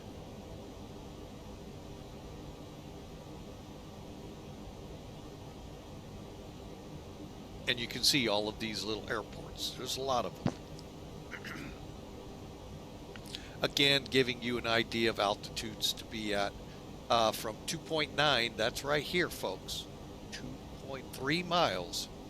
You're descending from 3,600, oh, I'm sorry, correction, 2,500 down to 1,526 roughly. Speed-wise, we'll be at about 700, 710 feet a minute. Take us about a minute and 20 seconds-ish to fly from Livis to the runway. And again, minimums again down here, they match 2110 for your MSL, above sea level, altimeter reading. 584 feet above the ground, which would be here. Folks, that's the same point in the sky, just how we're rereading it. Visually, we're a class C aircraft, so we need 3,100 meters.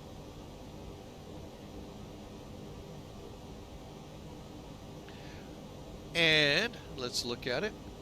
Okay, so, well, we're clear, visibility, okay. So all of this is thrown out the window when we're below 10,000 feet. So we don't depressurize. So pretty much simple there. Now we're landing north. So as you can tell, we're going to do a back taxi back to the terminal.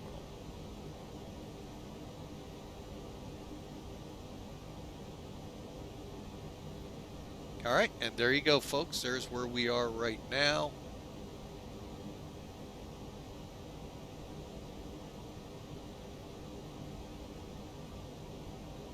And now we're going to start working up the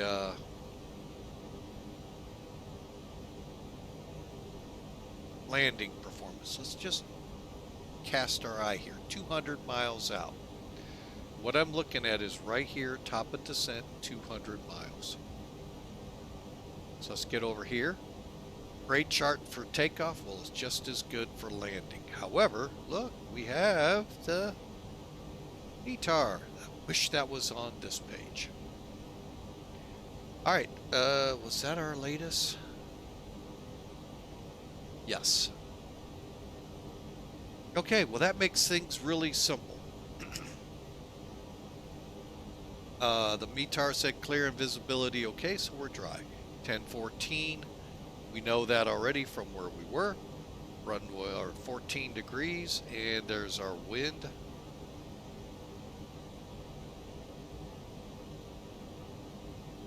The neat thing is we can figure out, do we do it the Southwest Airlines way, where we just set them to max brakes, put the feet out, and slam on it? Or do we be nice to the passengers and let it, you know, comfortably stop it? Even though, folks, going from 130 to 0, even comfortably, is gonna push you forward, because you only have 1.5 miles, 2 miles at normal airports to stop. There are some where you got to get it done in a mile. So you think about that on an interstate. Autobahn for those of you in Europe, or whatever they call them in South America. All right, so runway's dry, any ice will be off. Compute. Uh-oh, we're overweight. What are we overweight? Okay, let's check our estimated landing weight. Yeah, we are 146.29, max landing weight 148.5. So we have to change this.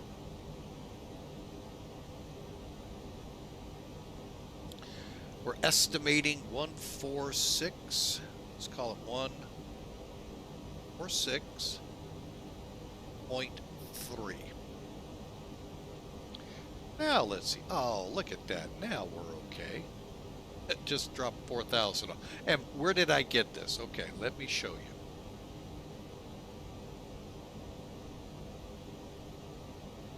All right, here's Sim Toolkit, folks. Again, folks, Some of you use Volanta. I use Sim Toolkit. Why? To me, it's more geared to help you be a better pilot. I know that's not why we get these things, but that's why I did. What it does is it will, when we land, show you not only metrics, numbers of what your landing was like, but also where you touched down at, left, right. It's going to show you on the actual Google whatever leaflet map it has. But for this, here's what I did. I've actually added DATIS, SimBrief, and NavGraph to it, so I can make it like a one-stop shop. So I go to SimBrief. Hey, look, there's my SimBrief.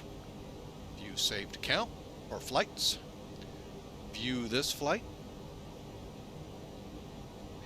And here's the flight, folks, that we saw so nicely in that little box on the other page. Here it is, right here, all elaborated on. 531 miles. There's the winds as of 1949, so about 2 hours, 3 hours old. All right, but anyway, where we're worried about are the weights down here in the load sheet. Your estimated zero fuel weight, estimated, the E is estimated. Takeoff weight, well, we're worried about this one, estimated landing weight. Boom. And it pulls that from these numbers here, taking it just like you would in the real plane. There's our route, dispatch requirements. Folks, I can show you this is what you should see when it goes out to ATC. Here is a more in-depth, you all see this from SimBrief, you probably, well, not maybe this format, this is American Airlines. I like this one. I'll show you why in a minute. It puts the fuel right at the top, and a lot of the stuff you're really looking for right there at the top, ATC. There's our favorite, okay, we hit this, we hit this, we hit this, at this fuel, so we can see how we're doing. Our weather as of, our en route winds and NOTAMs and all of that fun stuff. Well, Virtual American got with SimBrief and added this into it. Now, you're all going, why? Well, how many of you know the number of lap kids on your flight? Well, they actually have a random generator that'll put that in. And your crew. Technically, this flight is flying with 194, 197 for passengers.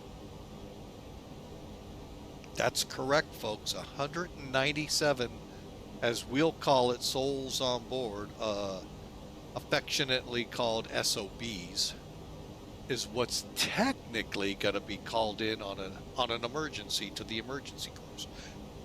Well, I'm pretty sure the union and families would get upset with us if we didn't include searching for the crew and those lap babies. I'm one that really doesn't like it, but I get it.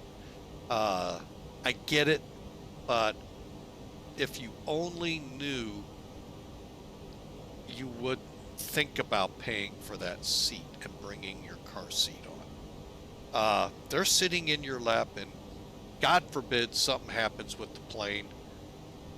What happens in a car, folks, in a sudden deceleration? That's right, you come forward. Well, if you come forward and you're strapped in and your baby's right on your lap, what do you think's going to happen? I don't mean to be put a little horror into this flight. Sometimes flying with Mike can be horrific, but think about that. So I get it, cost, I get all of that, folks. To fly with a family can be very expensive, especially these days with the way checked luggage and all is. But folks, the most precious luggage in the world is that child sitting on your lap. Chances of something bad like that happening, yes, are very small.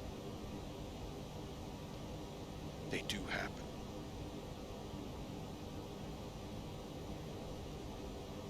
If you don't believe me, the Sioux City crash of like 1989, I don't know if we call it, I guess we do call it a crash, where they lost the middle engine on the DC-10. It literally exploded, took out all the hydraulics, and they flew it by the throttles. They got it the furthest than any other pilot with United. And yet at the end, we saw the one cartwheeling over. The flight attendants talked of the recovery, and it'll tear you up listening to them. They see a lot of, well, folks, that's their job. Unfortunately, they're trained in the dark side of flying because that's what they have to do if it happens. And anyway, lightening this up again, folks. Sorry about that. So that means we have, like I said, 194 people technically declared on this flight. So, all right, it's getting darker. Oh my gosh. How do we land at night?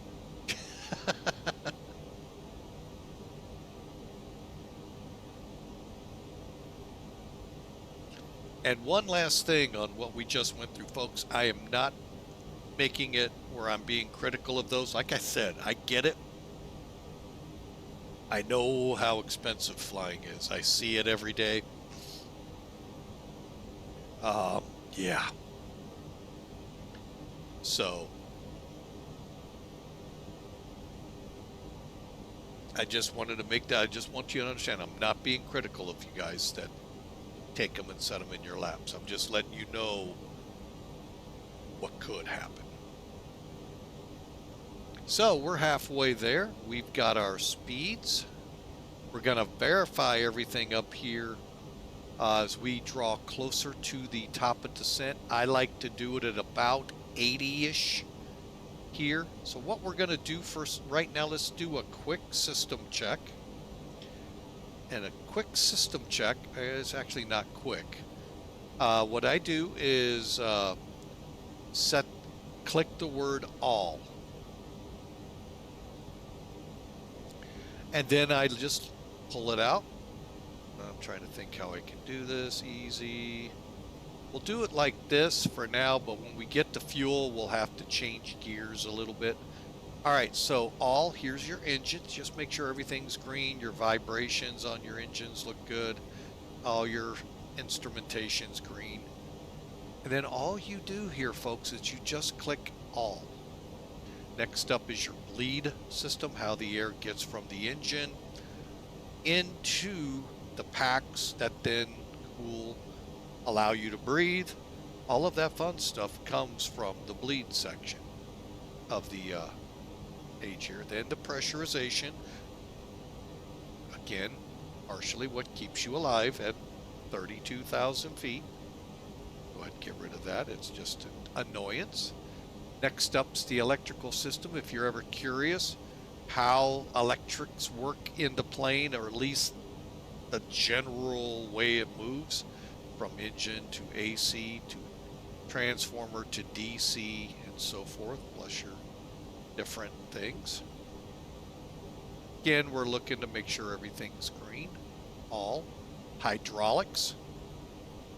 Keep these words in mind. I'll try to remember when we get to the FCTL right below it. Next up's fuel. Now, if you notice, we're out of balance by about 300-ish pounds. Let's go up to the fuel panel. Currently, the right fuel tanks are fueling only number 2 engine. The left tanks are only fueling number 1. To balance this out, no, we don't dump fuel, folks. We turn the cross feed on. So now both left and right are fueling engine 1 and 2. We're still not affecting anything here. Let's turn the pumps off here. Now what's going to happen is Both engines are getting their fuel now from the right side fuel tanks. Now a little will spill in, not much. Maybe in this case we might get close to 3,400, but overall it's not transferring it directly into the tank. It's actually feeding both engines.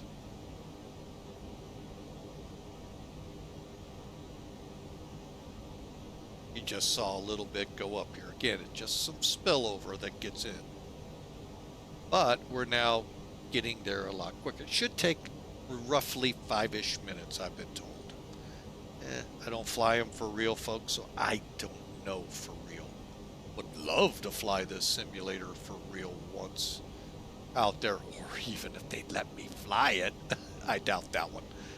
That's a dream that'll never happen, folks. If there's passengers, God help them. What we were just talking about with lap children, that could become... I'm just kidding, folks. Oh. But anyway, folks, I do appreciate you all flying with Mike. All right, so we're almost there. So what we'll do is reverse what we did when we get to where these numbers equal.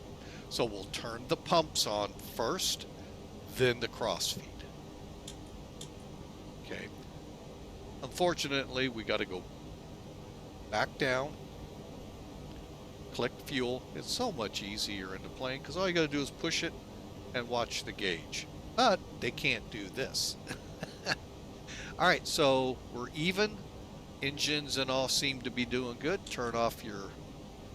And now we're back to left side fueling 1, right side fueling 2. All right, so now let's push all. APU's off, thank goodness. Air conditioning, how the temperatures are, that's pretty comfortable. Okay, now, yeah, we want to know the slides are armed. More importantly, we want to know these pressures.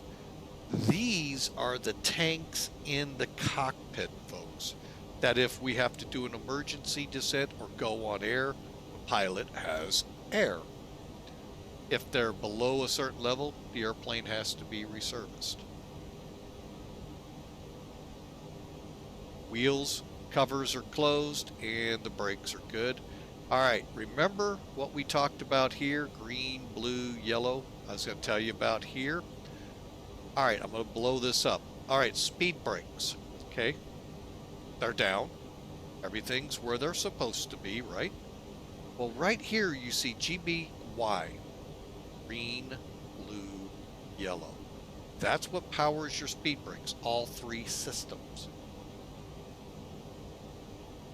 This is what powers your left aileron. This powers your right aileron. Notice the difference. No, they're actually the same, sorry. One of them's different. Oh, here it is. It's the elevator. The left side elevator, blue and green. Right side elevator, yellow and blue. Which also makes green, but not in this case. Had to go there, folks. And then your rudder by all 3, your pitch trim by those. And then these are different systems, flight control systems that are in play that if you have a problem would tell you what they are. But yeah, that's another feature you get here. So, granted, you already have been ingrained what your hydraulics do and all of the training you do to get your rating for the plane. It's one more reminder right in front of you.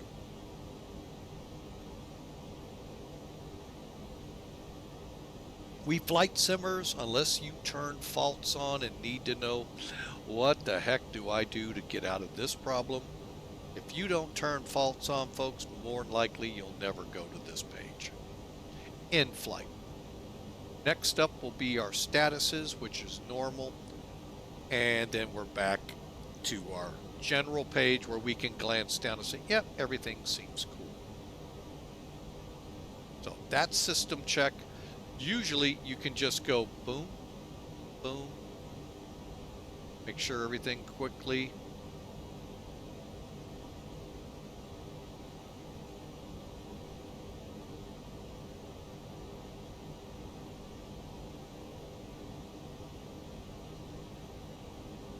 So you can see it can be done. And you do this roughly about some pilots do it, I've been told, around every 30 minutes or so.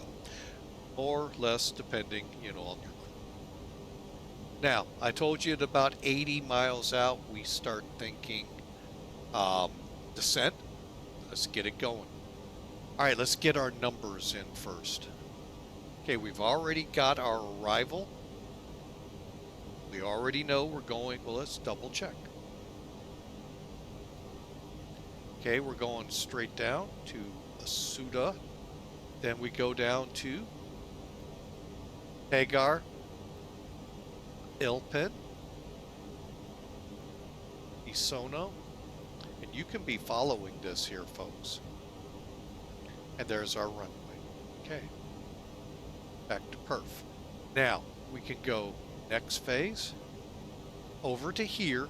Don't click the confirm approach phase until you have control of your speed and plan to keep it, because it's going to slow you to this speed right here. Ouch, that's a long way to go, folks. We're looking at 184 miles at 150 knots. You know what that means? That's more than an hour out then. I plan to be there in about 30 minutes.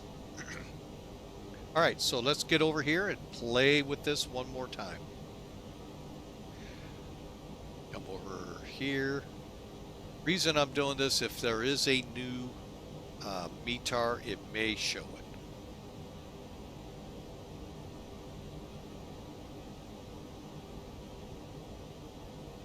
Okay, and there's that big lake, if you all remember, right there. Probably, oh, see, it changed. Oh, let's double check. Sky Vector shows, huh, they're not up to date. They're not up to date. But NavGraph is. Okay.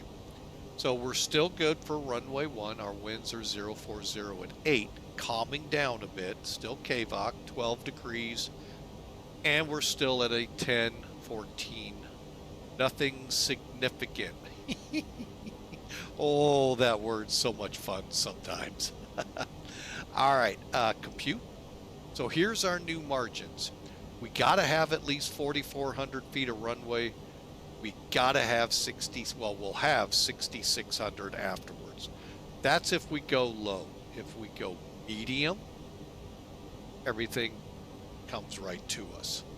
I'm going to go ahead and go low and go with that. All right, see, it's telling us enter destination data now. So we will 1014. Now, if we were in the US, all you would do is type 29 point, so 29.94, click, and it would go in properly. 12 degrees. And, sorry, clicked it twice, 040, diagonal, 8. Okay, doing a quick check here.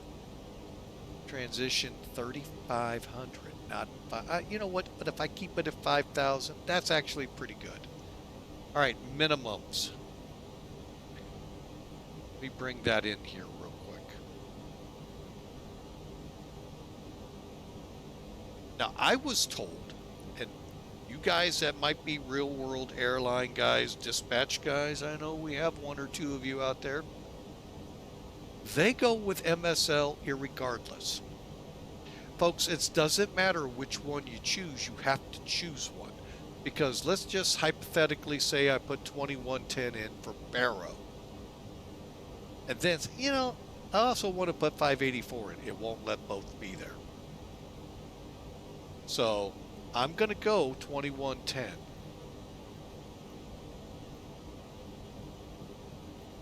And again, recap, above sea level, above ground level, guess what? The two are at the same point in the sky. It's just one's read from sea level. This really actually is a good airport for it, but go to like Bogota or El Alto where they're way above sea level, you get a real good sense of how this works. Or above ground level. See, watch, I'll put 584 in.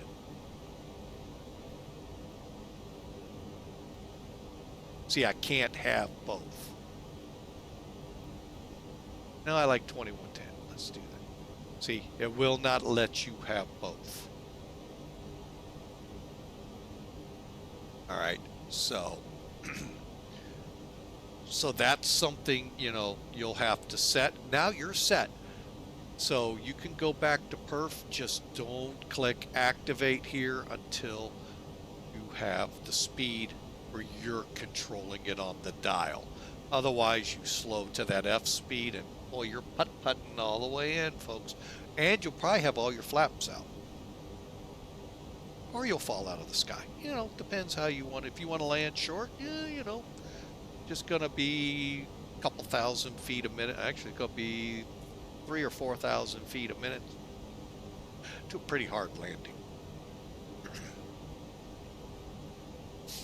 All right, now you're seeing top of descent, 41 miles. We can proceed on here. All right, so perf arrival data's in, top of descent winds. Let's show you how we can do that on the fly. Couple of ways. Showed you this way.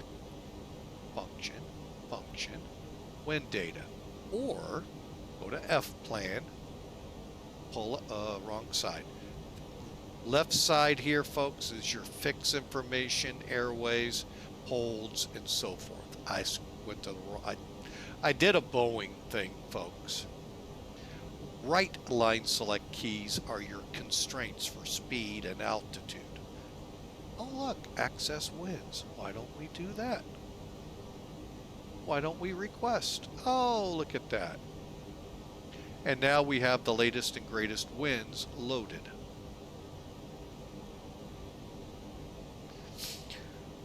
And by the way, if you go here, wait, I'm sorry, here, AOC menu, you can actually get your METARs right here.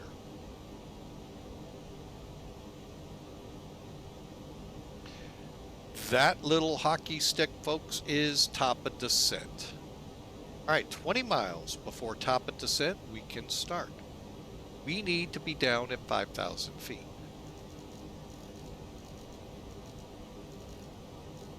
Set, and at about 20 we'll start down.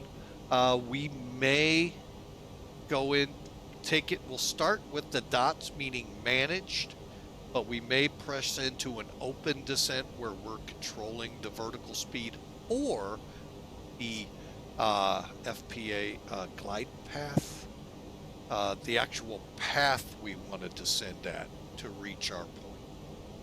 Well, yeah, these guys know math, folks. A lot of these pilots. I sure don't. So, hang on a second. I'm going to try something up here.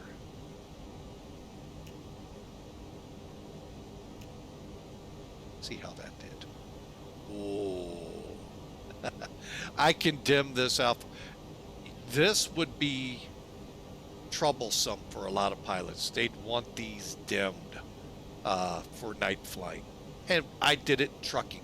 I would dim my lights down at night to better ease the way I traveled on the highways. They do the same thing in the air. You see, look, I can do this.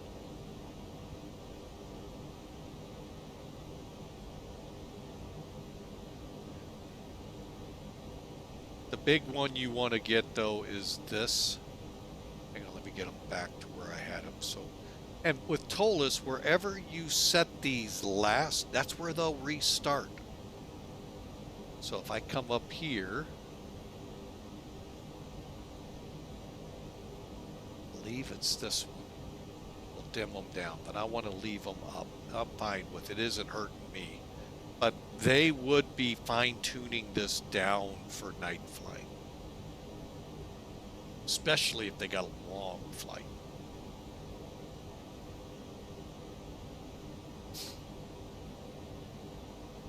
All right, we're now well within 20 miles, I believe. Oh, we just crossed. Now, one other thing before we start our top of descent. This right here is your ACARS, or ACARS system. Again, reachable ATC. You have to first connect, and then you can, do these things. Downside, and it's not a Toliss downside. Maybe slightly, but mostly it's ATC downside. Most of them aren't on it. I connected once. Now, with Virtual American, they actually have a CPDLC frequency or thing you can log in to get your gates. Doesn't work on Toliss. I was told it's a different system, if I understand it. Guys with Virtual, you guys explain it. I've never tried using it, so I don't even know how to, other than I've connected once with Cypress ATC long time ago. He never did anything across there. So I'm like, why am I connected? So I haven't ever since. Those of you with Hoppy, that's what you're going through. All right, so here we go. Descent. 1 dot on the, and that'll put you in a managed descent. And what, again, that's saying is it's going to set you on the glide path to reach wherever 5,000 feet is set. Any constraints along the way, it will abide by them.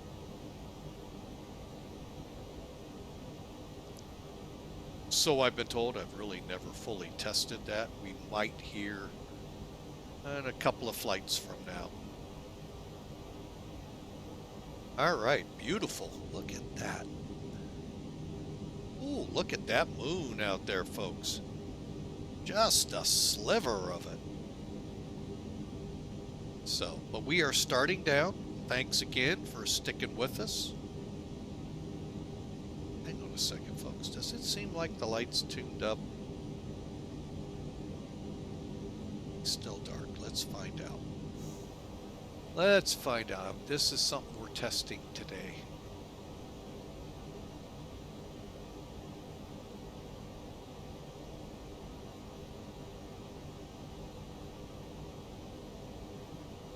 Ah. Now let's see what it looks like.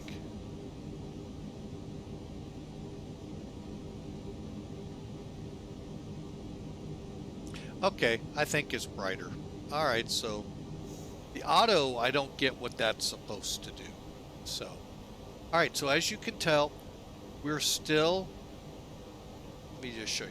This squiggly line right here, folks, once we hit it, we should be at the proper descent path to reach Picar, I think it was. Hang on, I've got it right here. Pegar at 5,000 feet. Maximum speed, folks, 220. Now, there are some great YouTube videos out there with real world pilots, real world controllers. This is not VATSIM. Boy, that would be a joke reel from start to finish. No, this is real world pilots discussing, we'll use that word, discussing the words like at, when you see it on a chart, and maximum, max. There is a big difference, folks. At means you're at 220. Here says you, the pilot, can pick the speed, but you can't go faster than 220. Great discussion. I'm going to actually call that an argument. That actually got, wow, between JetBlue and New York Approach, real world. So, also for those of you curious why it now says in a lot of them, when there's 2 potential active runways for departure, have numbers for both runways. Listen to United versus San Francisco Tower. Oh yeah. So, yeah, I'd say those lights are pretty bright. Yeah, you guys gonna have to wake up.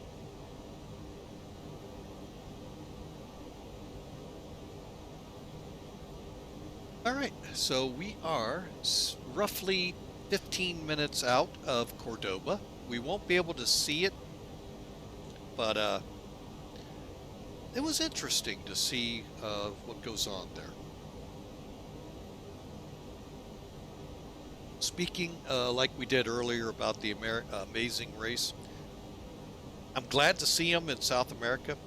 Boy, I wish they would go to places like Bogota. Now, I get Bogota being a little even more dangerous than when they first visited high altitude airport or places like that. They were in the Andes, El Alto, and a couple of others.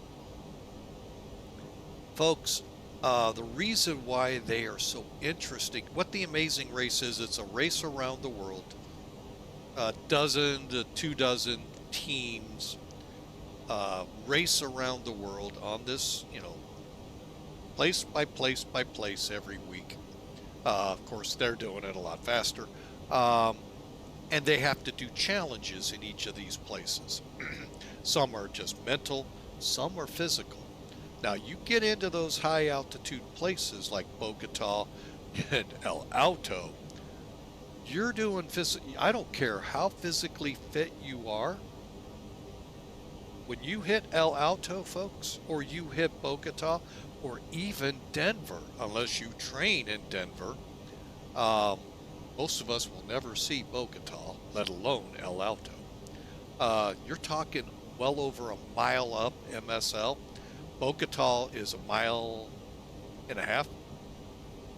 El Alto is over 2 miles above sea level. It's at 13,000 feet. You try doing strenuous stuff if you're not acclimated, that place will kick you in the butt in a heartbeat. And it did in their shows, or places like it. So I miss those.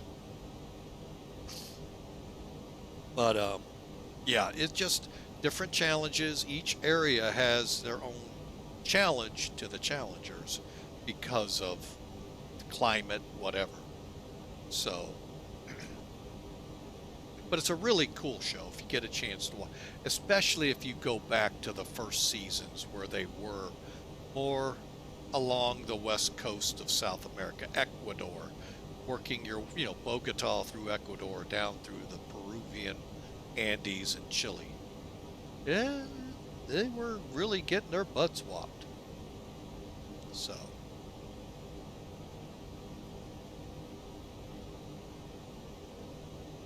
And that's why sometimes I have fun, because they give me ideas of where to fly to. And folks, if you want to give me ideas to fly to, one, you can just outright say it in Discord, fly here with this.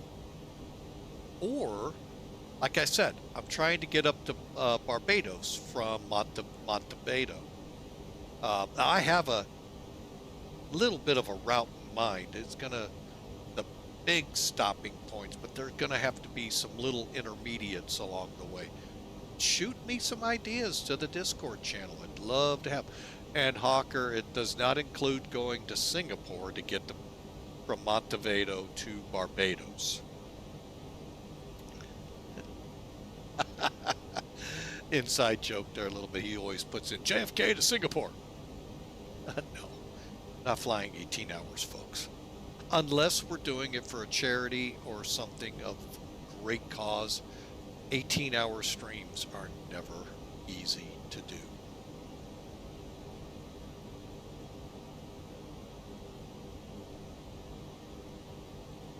And believe me, I have some great causes I would fly that flight in a heartbeat for. I just don't know really the whole ins and outs of setting up an honest-to-God charity run for them. Not for me, for them. I just want to be the instrument people are tuning to donate to them. Oh, I haven't had one of these in a long time. This is a general project. The reply is not required. As a reminder, please keep all whoa, I lost it. Please keep all conversations on the Unicom CTAF frequencies. Uh-oh, something's going on. If you wish to chat with another member, please remember .chat.message. Oh, that's how some do it. Okay. .chat. I didn't know about that one. Thank you and enjoy. So something's going on up there in the U.S., I guess. Because they don't have CTAF down here. Well, they do, but they don't use it.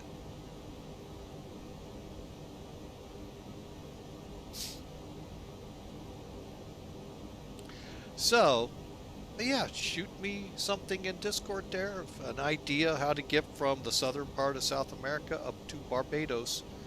Reasonable. Don't hit me with a direct. See, I'm trying to avoid a direct because I like the shortness of some of these flights I've been doing lately, and it really, for a lot of people out there, helps them as well. You're looking about the longest legs I'd like to run, about 500 miles.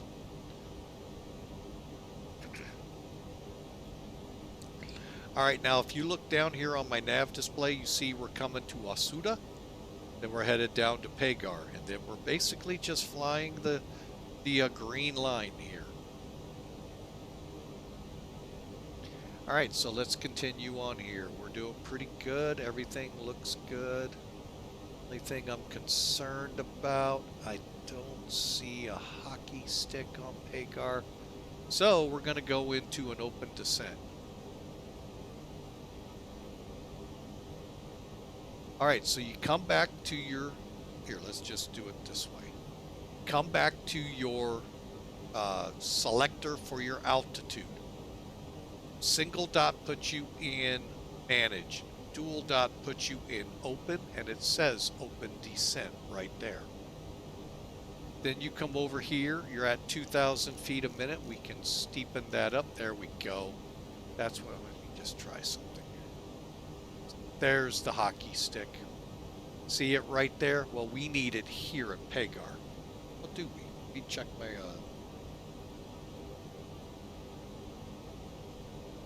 yes, we need it back. So, do this, this, and we can set it up so that we can hit that. We'll slow to 250 here, we'll slow to 220 here, if that's what it's set up for. Let's see. Yeah, we're set for a max speed of 220. First limit will slow us to 250. Second red dot will slow us to 220. And then the decel will begin setting us up for the arrival.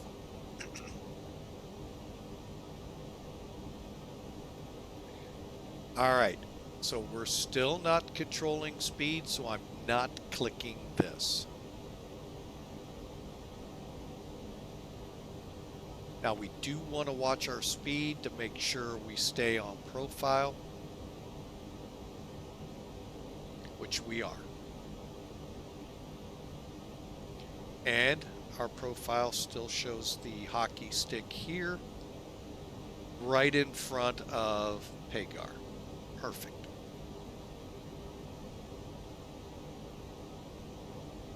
And we're now 12,000 feet, so we're going to go ahead. Wing lights on. Get them in their seats. And by the way, I'm pretty sure the lights in the distance are Córdoba. From what the race said, and you guys in South America can yay or nay it, let me know in the comments, either here or on YouTube. Second largest city in Argentina. Did not know that.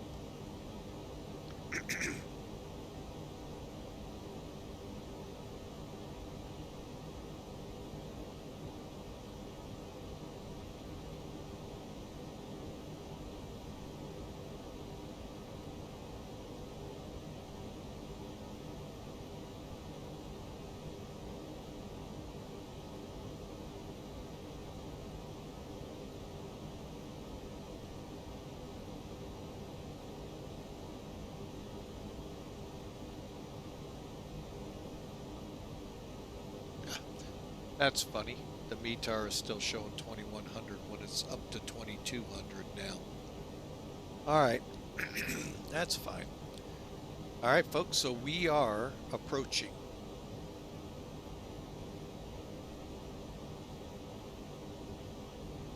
All right, lights on.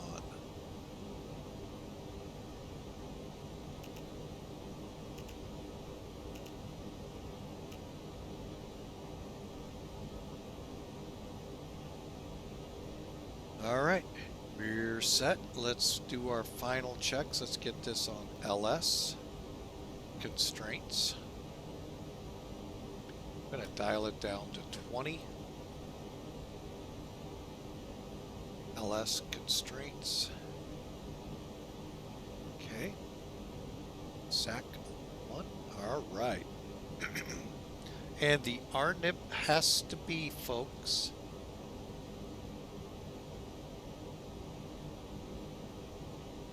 you know what? I don't think it has one. Where you have to have it at a certain level. No, it does not. Okay, so we're legal to come in. Hang on a second.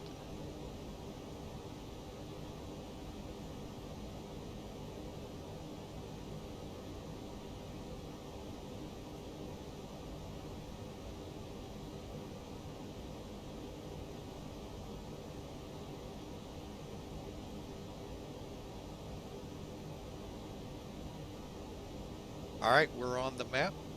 Oh, we need to get this thing snowed.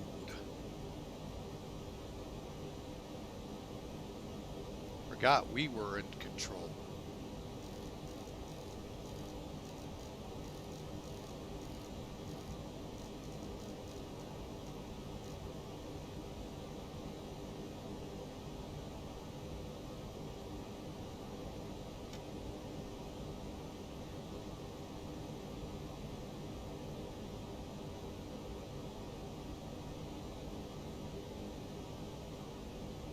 All right, yeah, we're a little fast here, folks. We're getting her slowed up right now.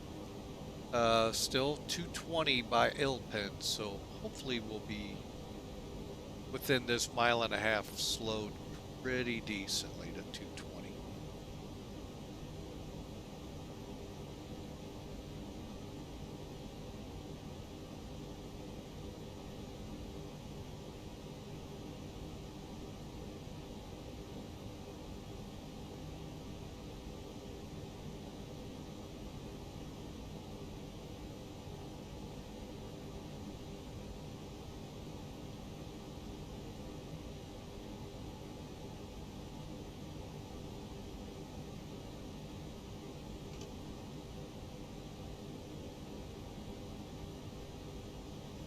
That is so cool.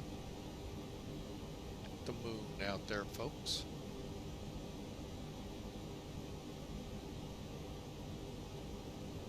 Okay, we're at 220. Now, you notice we have control of the speed. Go ahead, activate. All it's going to do is put us on the approach page. Okay, and below 230, I can hit the first notch of flaps. And we're going to descend to 4,500 feet.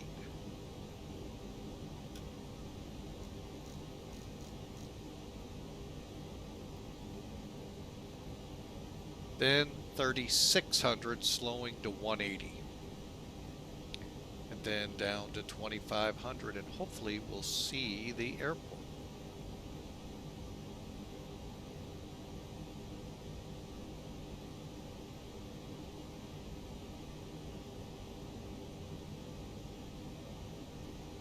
Kind of a neat approach here, folks.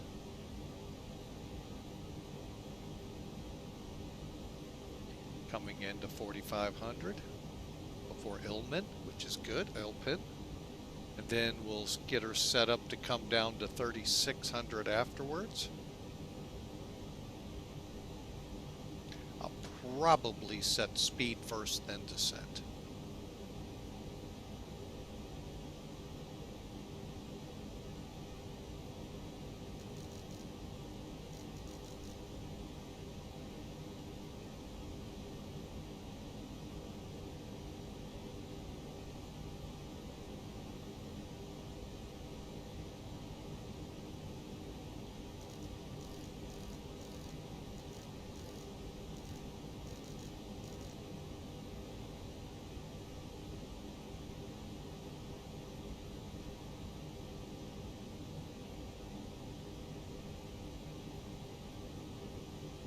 trying to see if I can get an early look for the runway.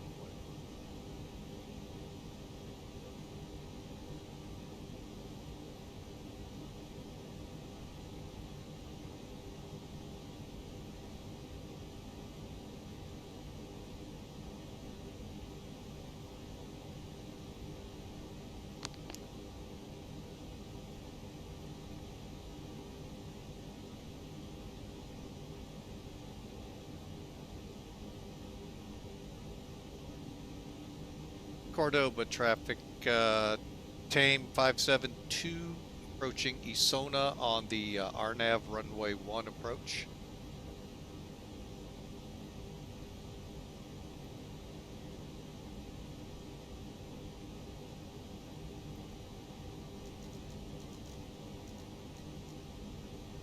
Okay.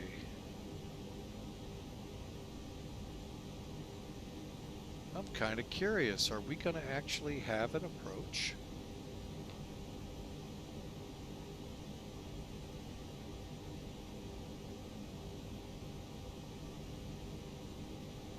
$2,500.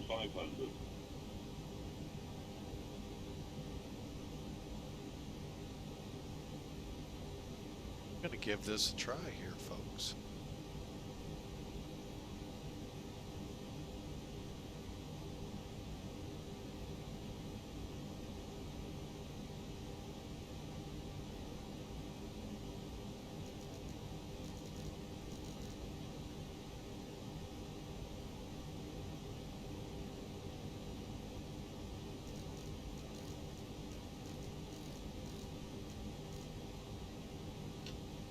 Flaps 2, gear down.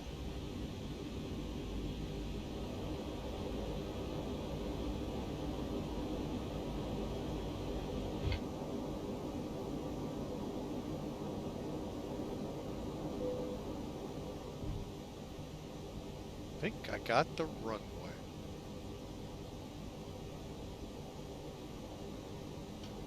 Flaps 3, set auto brakes to medium. Set 4.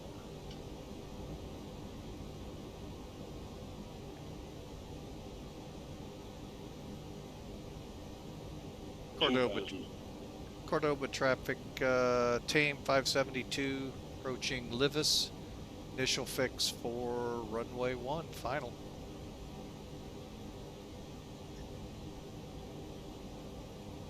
All right, here we go, folks. I got the plane.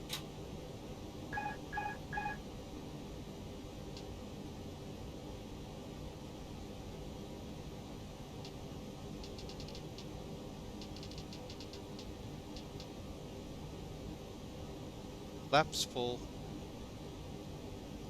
Spoilers, get them armed here real quick.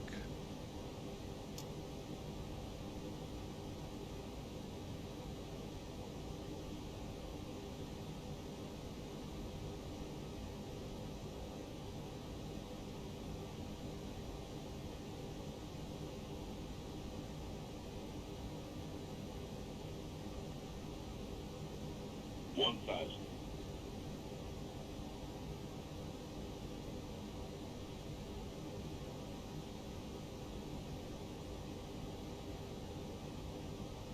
$100 above. All right, folks, we have control of the plane. Minimum. We're set at 140. Speed should be close enough.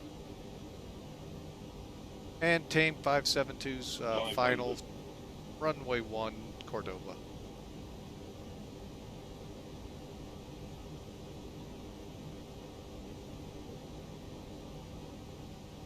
Kinda like this approach, folks. I just wish I could find Pappies to help me out.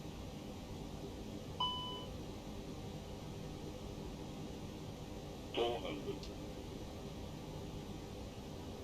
Getting low. I already know that. It's a $300. secondary light system.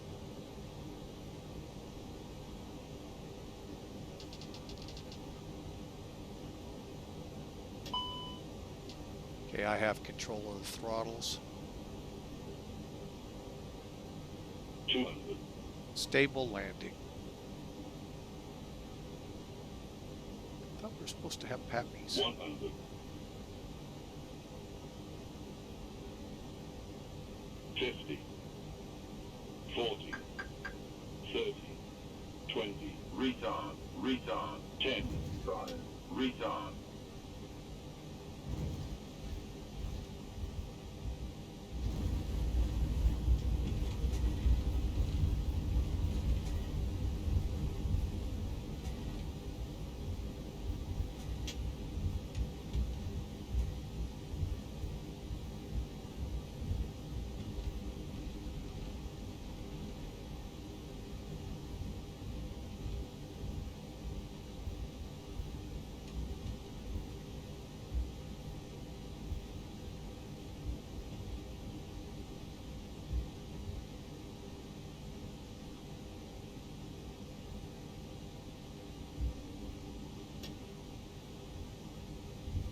Alright, let's see how the heck we back taxi this. Oh, he gets alpha. I don't get that. And Tame 572's back taxiing to Charlie to the ramp.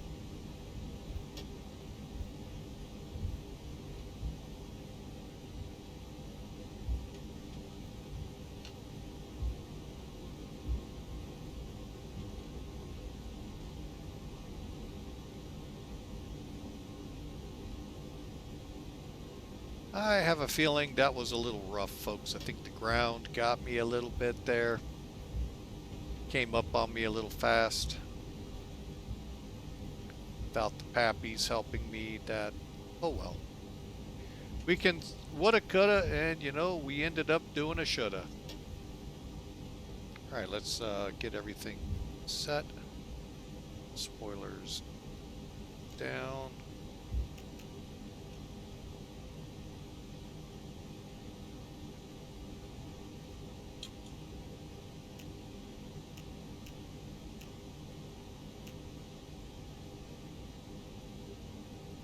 Okay, and terrain off, weather radar off.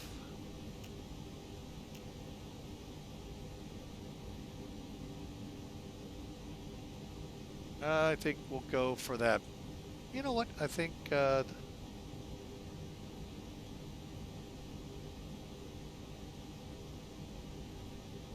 we are on a bit of a grade here, folks. We're gonna have to be careful when we park. How's our brakes? Let's get the fans on.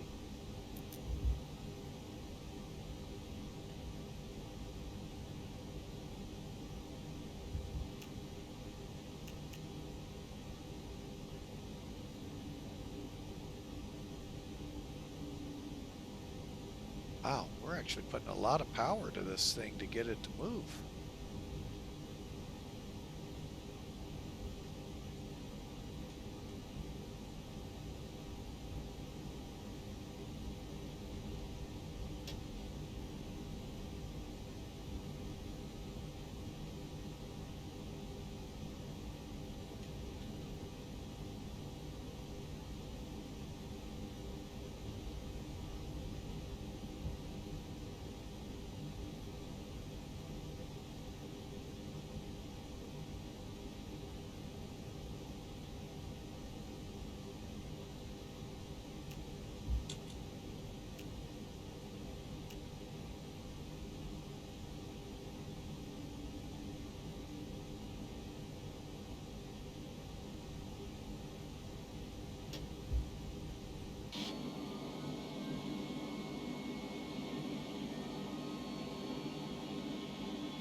Yeah, we'll watch this guy take off. FBZ 01 or 5015.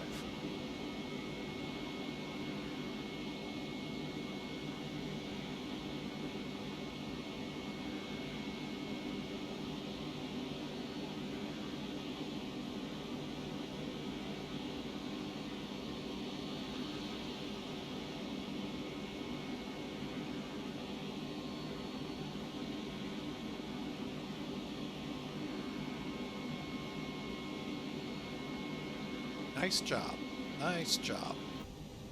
All right, let's get us shut down here. That should have been enough time for the APU to get up and running, get the APU bleed on. Retract APU, brake, terrain, all our radars are off. We are... Okay, we'll stay there. And how's our brakes?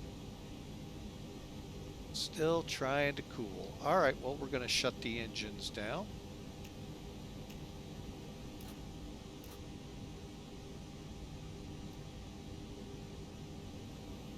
Put the chocks out just to be safe.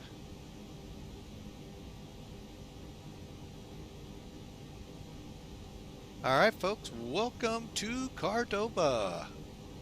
Fun, fun, fun. Let's see if that jetway will move. Sometimes they do, sometimes they don't. All right, it's gonna work. Go up here, kill the beacons.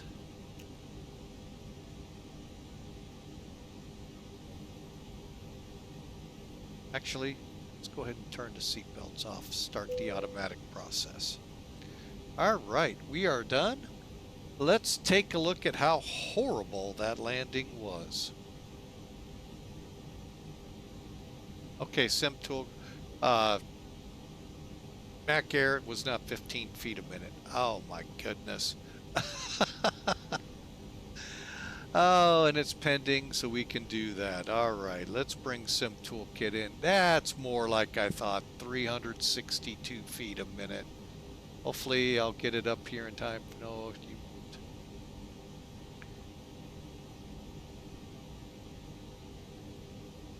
All right, so there it is, folks. SGAS to SACO 362. Go ahead and do that. Let's click into it. There's what we flew.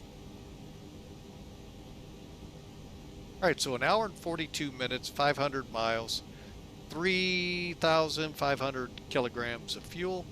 Landed at 1.6 Gs, 121 knots. I don't think that's far off from what we were supposed to at 362. Now, folks, I know this much you guys get with Volanta. Here's where, unless things changed, I have not been on Volanta in years.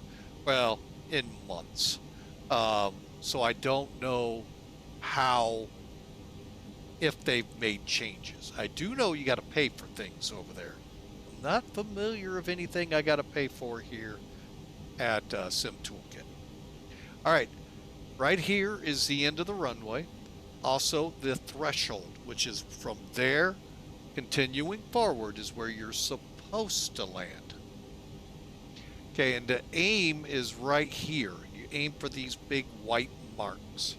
That's your landing aiming point. Usually there's pappies, and it appears there are. That stinks. Why we didn't have them coming in. And if you had an ILS glide slope, you'd see that nearby too. Everything gears you to land at your best here, but it really anywhere from here on down the runway. And the darker the black means where the majority of the pilots land. Okay. And then we turned around somewhere down here, taxied back, and I think we're either here or here. So overall though, here's the metrics, the numbers to our landing. The runways, 10,000, almost 500 feet, almost 150 feet wide. We used 863 feet to land, 3 feet off the center line. So, you know, it is what it is. We were in an A320NEO. Overall, not a bad flight. A great flight. I thought the landing was a little rougher than that. All right, so we'll get Sim Toolkit out of here. Not usually a big fan of replaying at night. Just very difficult to see the plane. That's why I don't fly at night a lot, folks. It's very, see how hard it is right now? If I was to replay, it'd even be harder. So there's not a lot I can glean from that. So I'm not going to do the replay here. Daytime, guarantee I'd do it. So we're going to go ahead then and call it for today. And let me just go ahead and do this. I do want to check one thing, folks.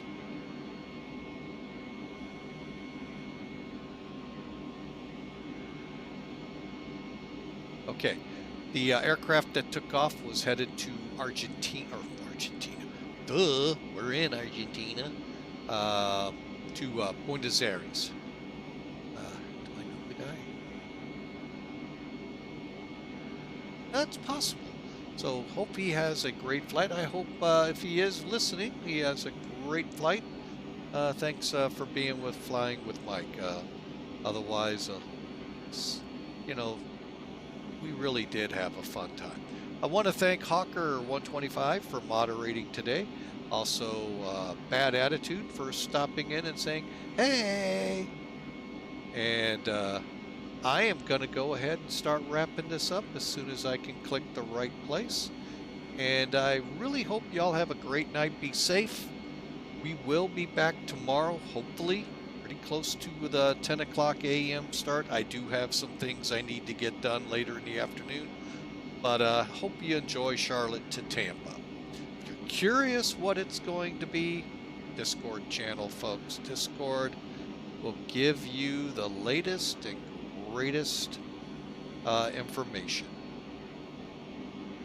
In a second, I'll get you a link here as soon as my screen refreshes. There it goes. And if you missed anything in the briefings, beginning, ending, always catch us on YouTube, folks. Later tonight, that will release. And if I could spell, if only I could spell. There we go. And you'll be able to see those ad-free. All right, folks, so I hope y'all have a great night. I'm going to look for someone, for those of you on Twitch, to hand this off to. While I have you, I have, well, a couple of choices here that I'm kind of interested in.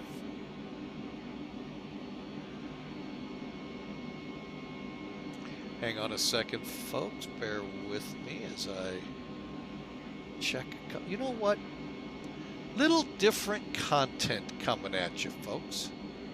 Let's go ahead and hand this over to Bad Attitude. I'm not sure if he's streaming right now on DCS World. So for now, folks, I hope y'all have a great night. See you tomorrow, Charlotte to Tampa. See you then. And as always, folks, have a safe night. God bless. Twitchers, stand by. Good old... What happened? What happened? What did I do wrong? I did something wrong.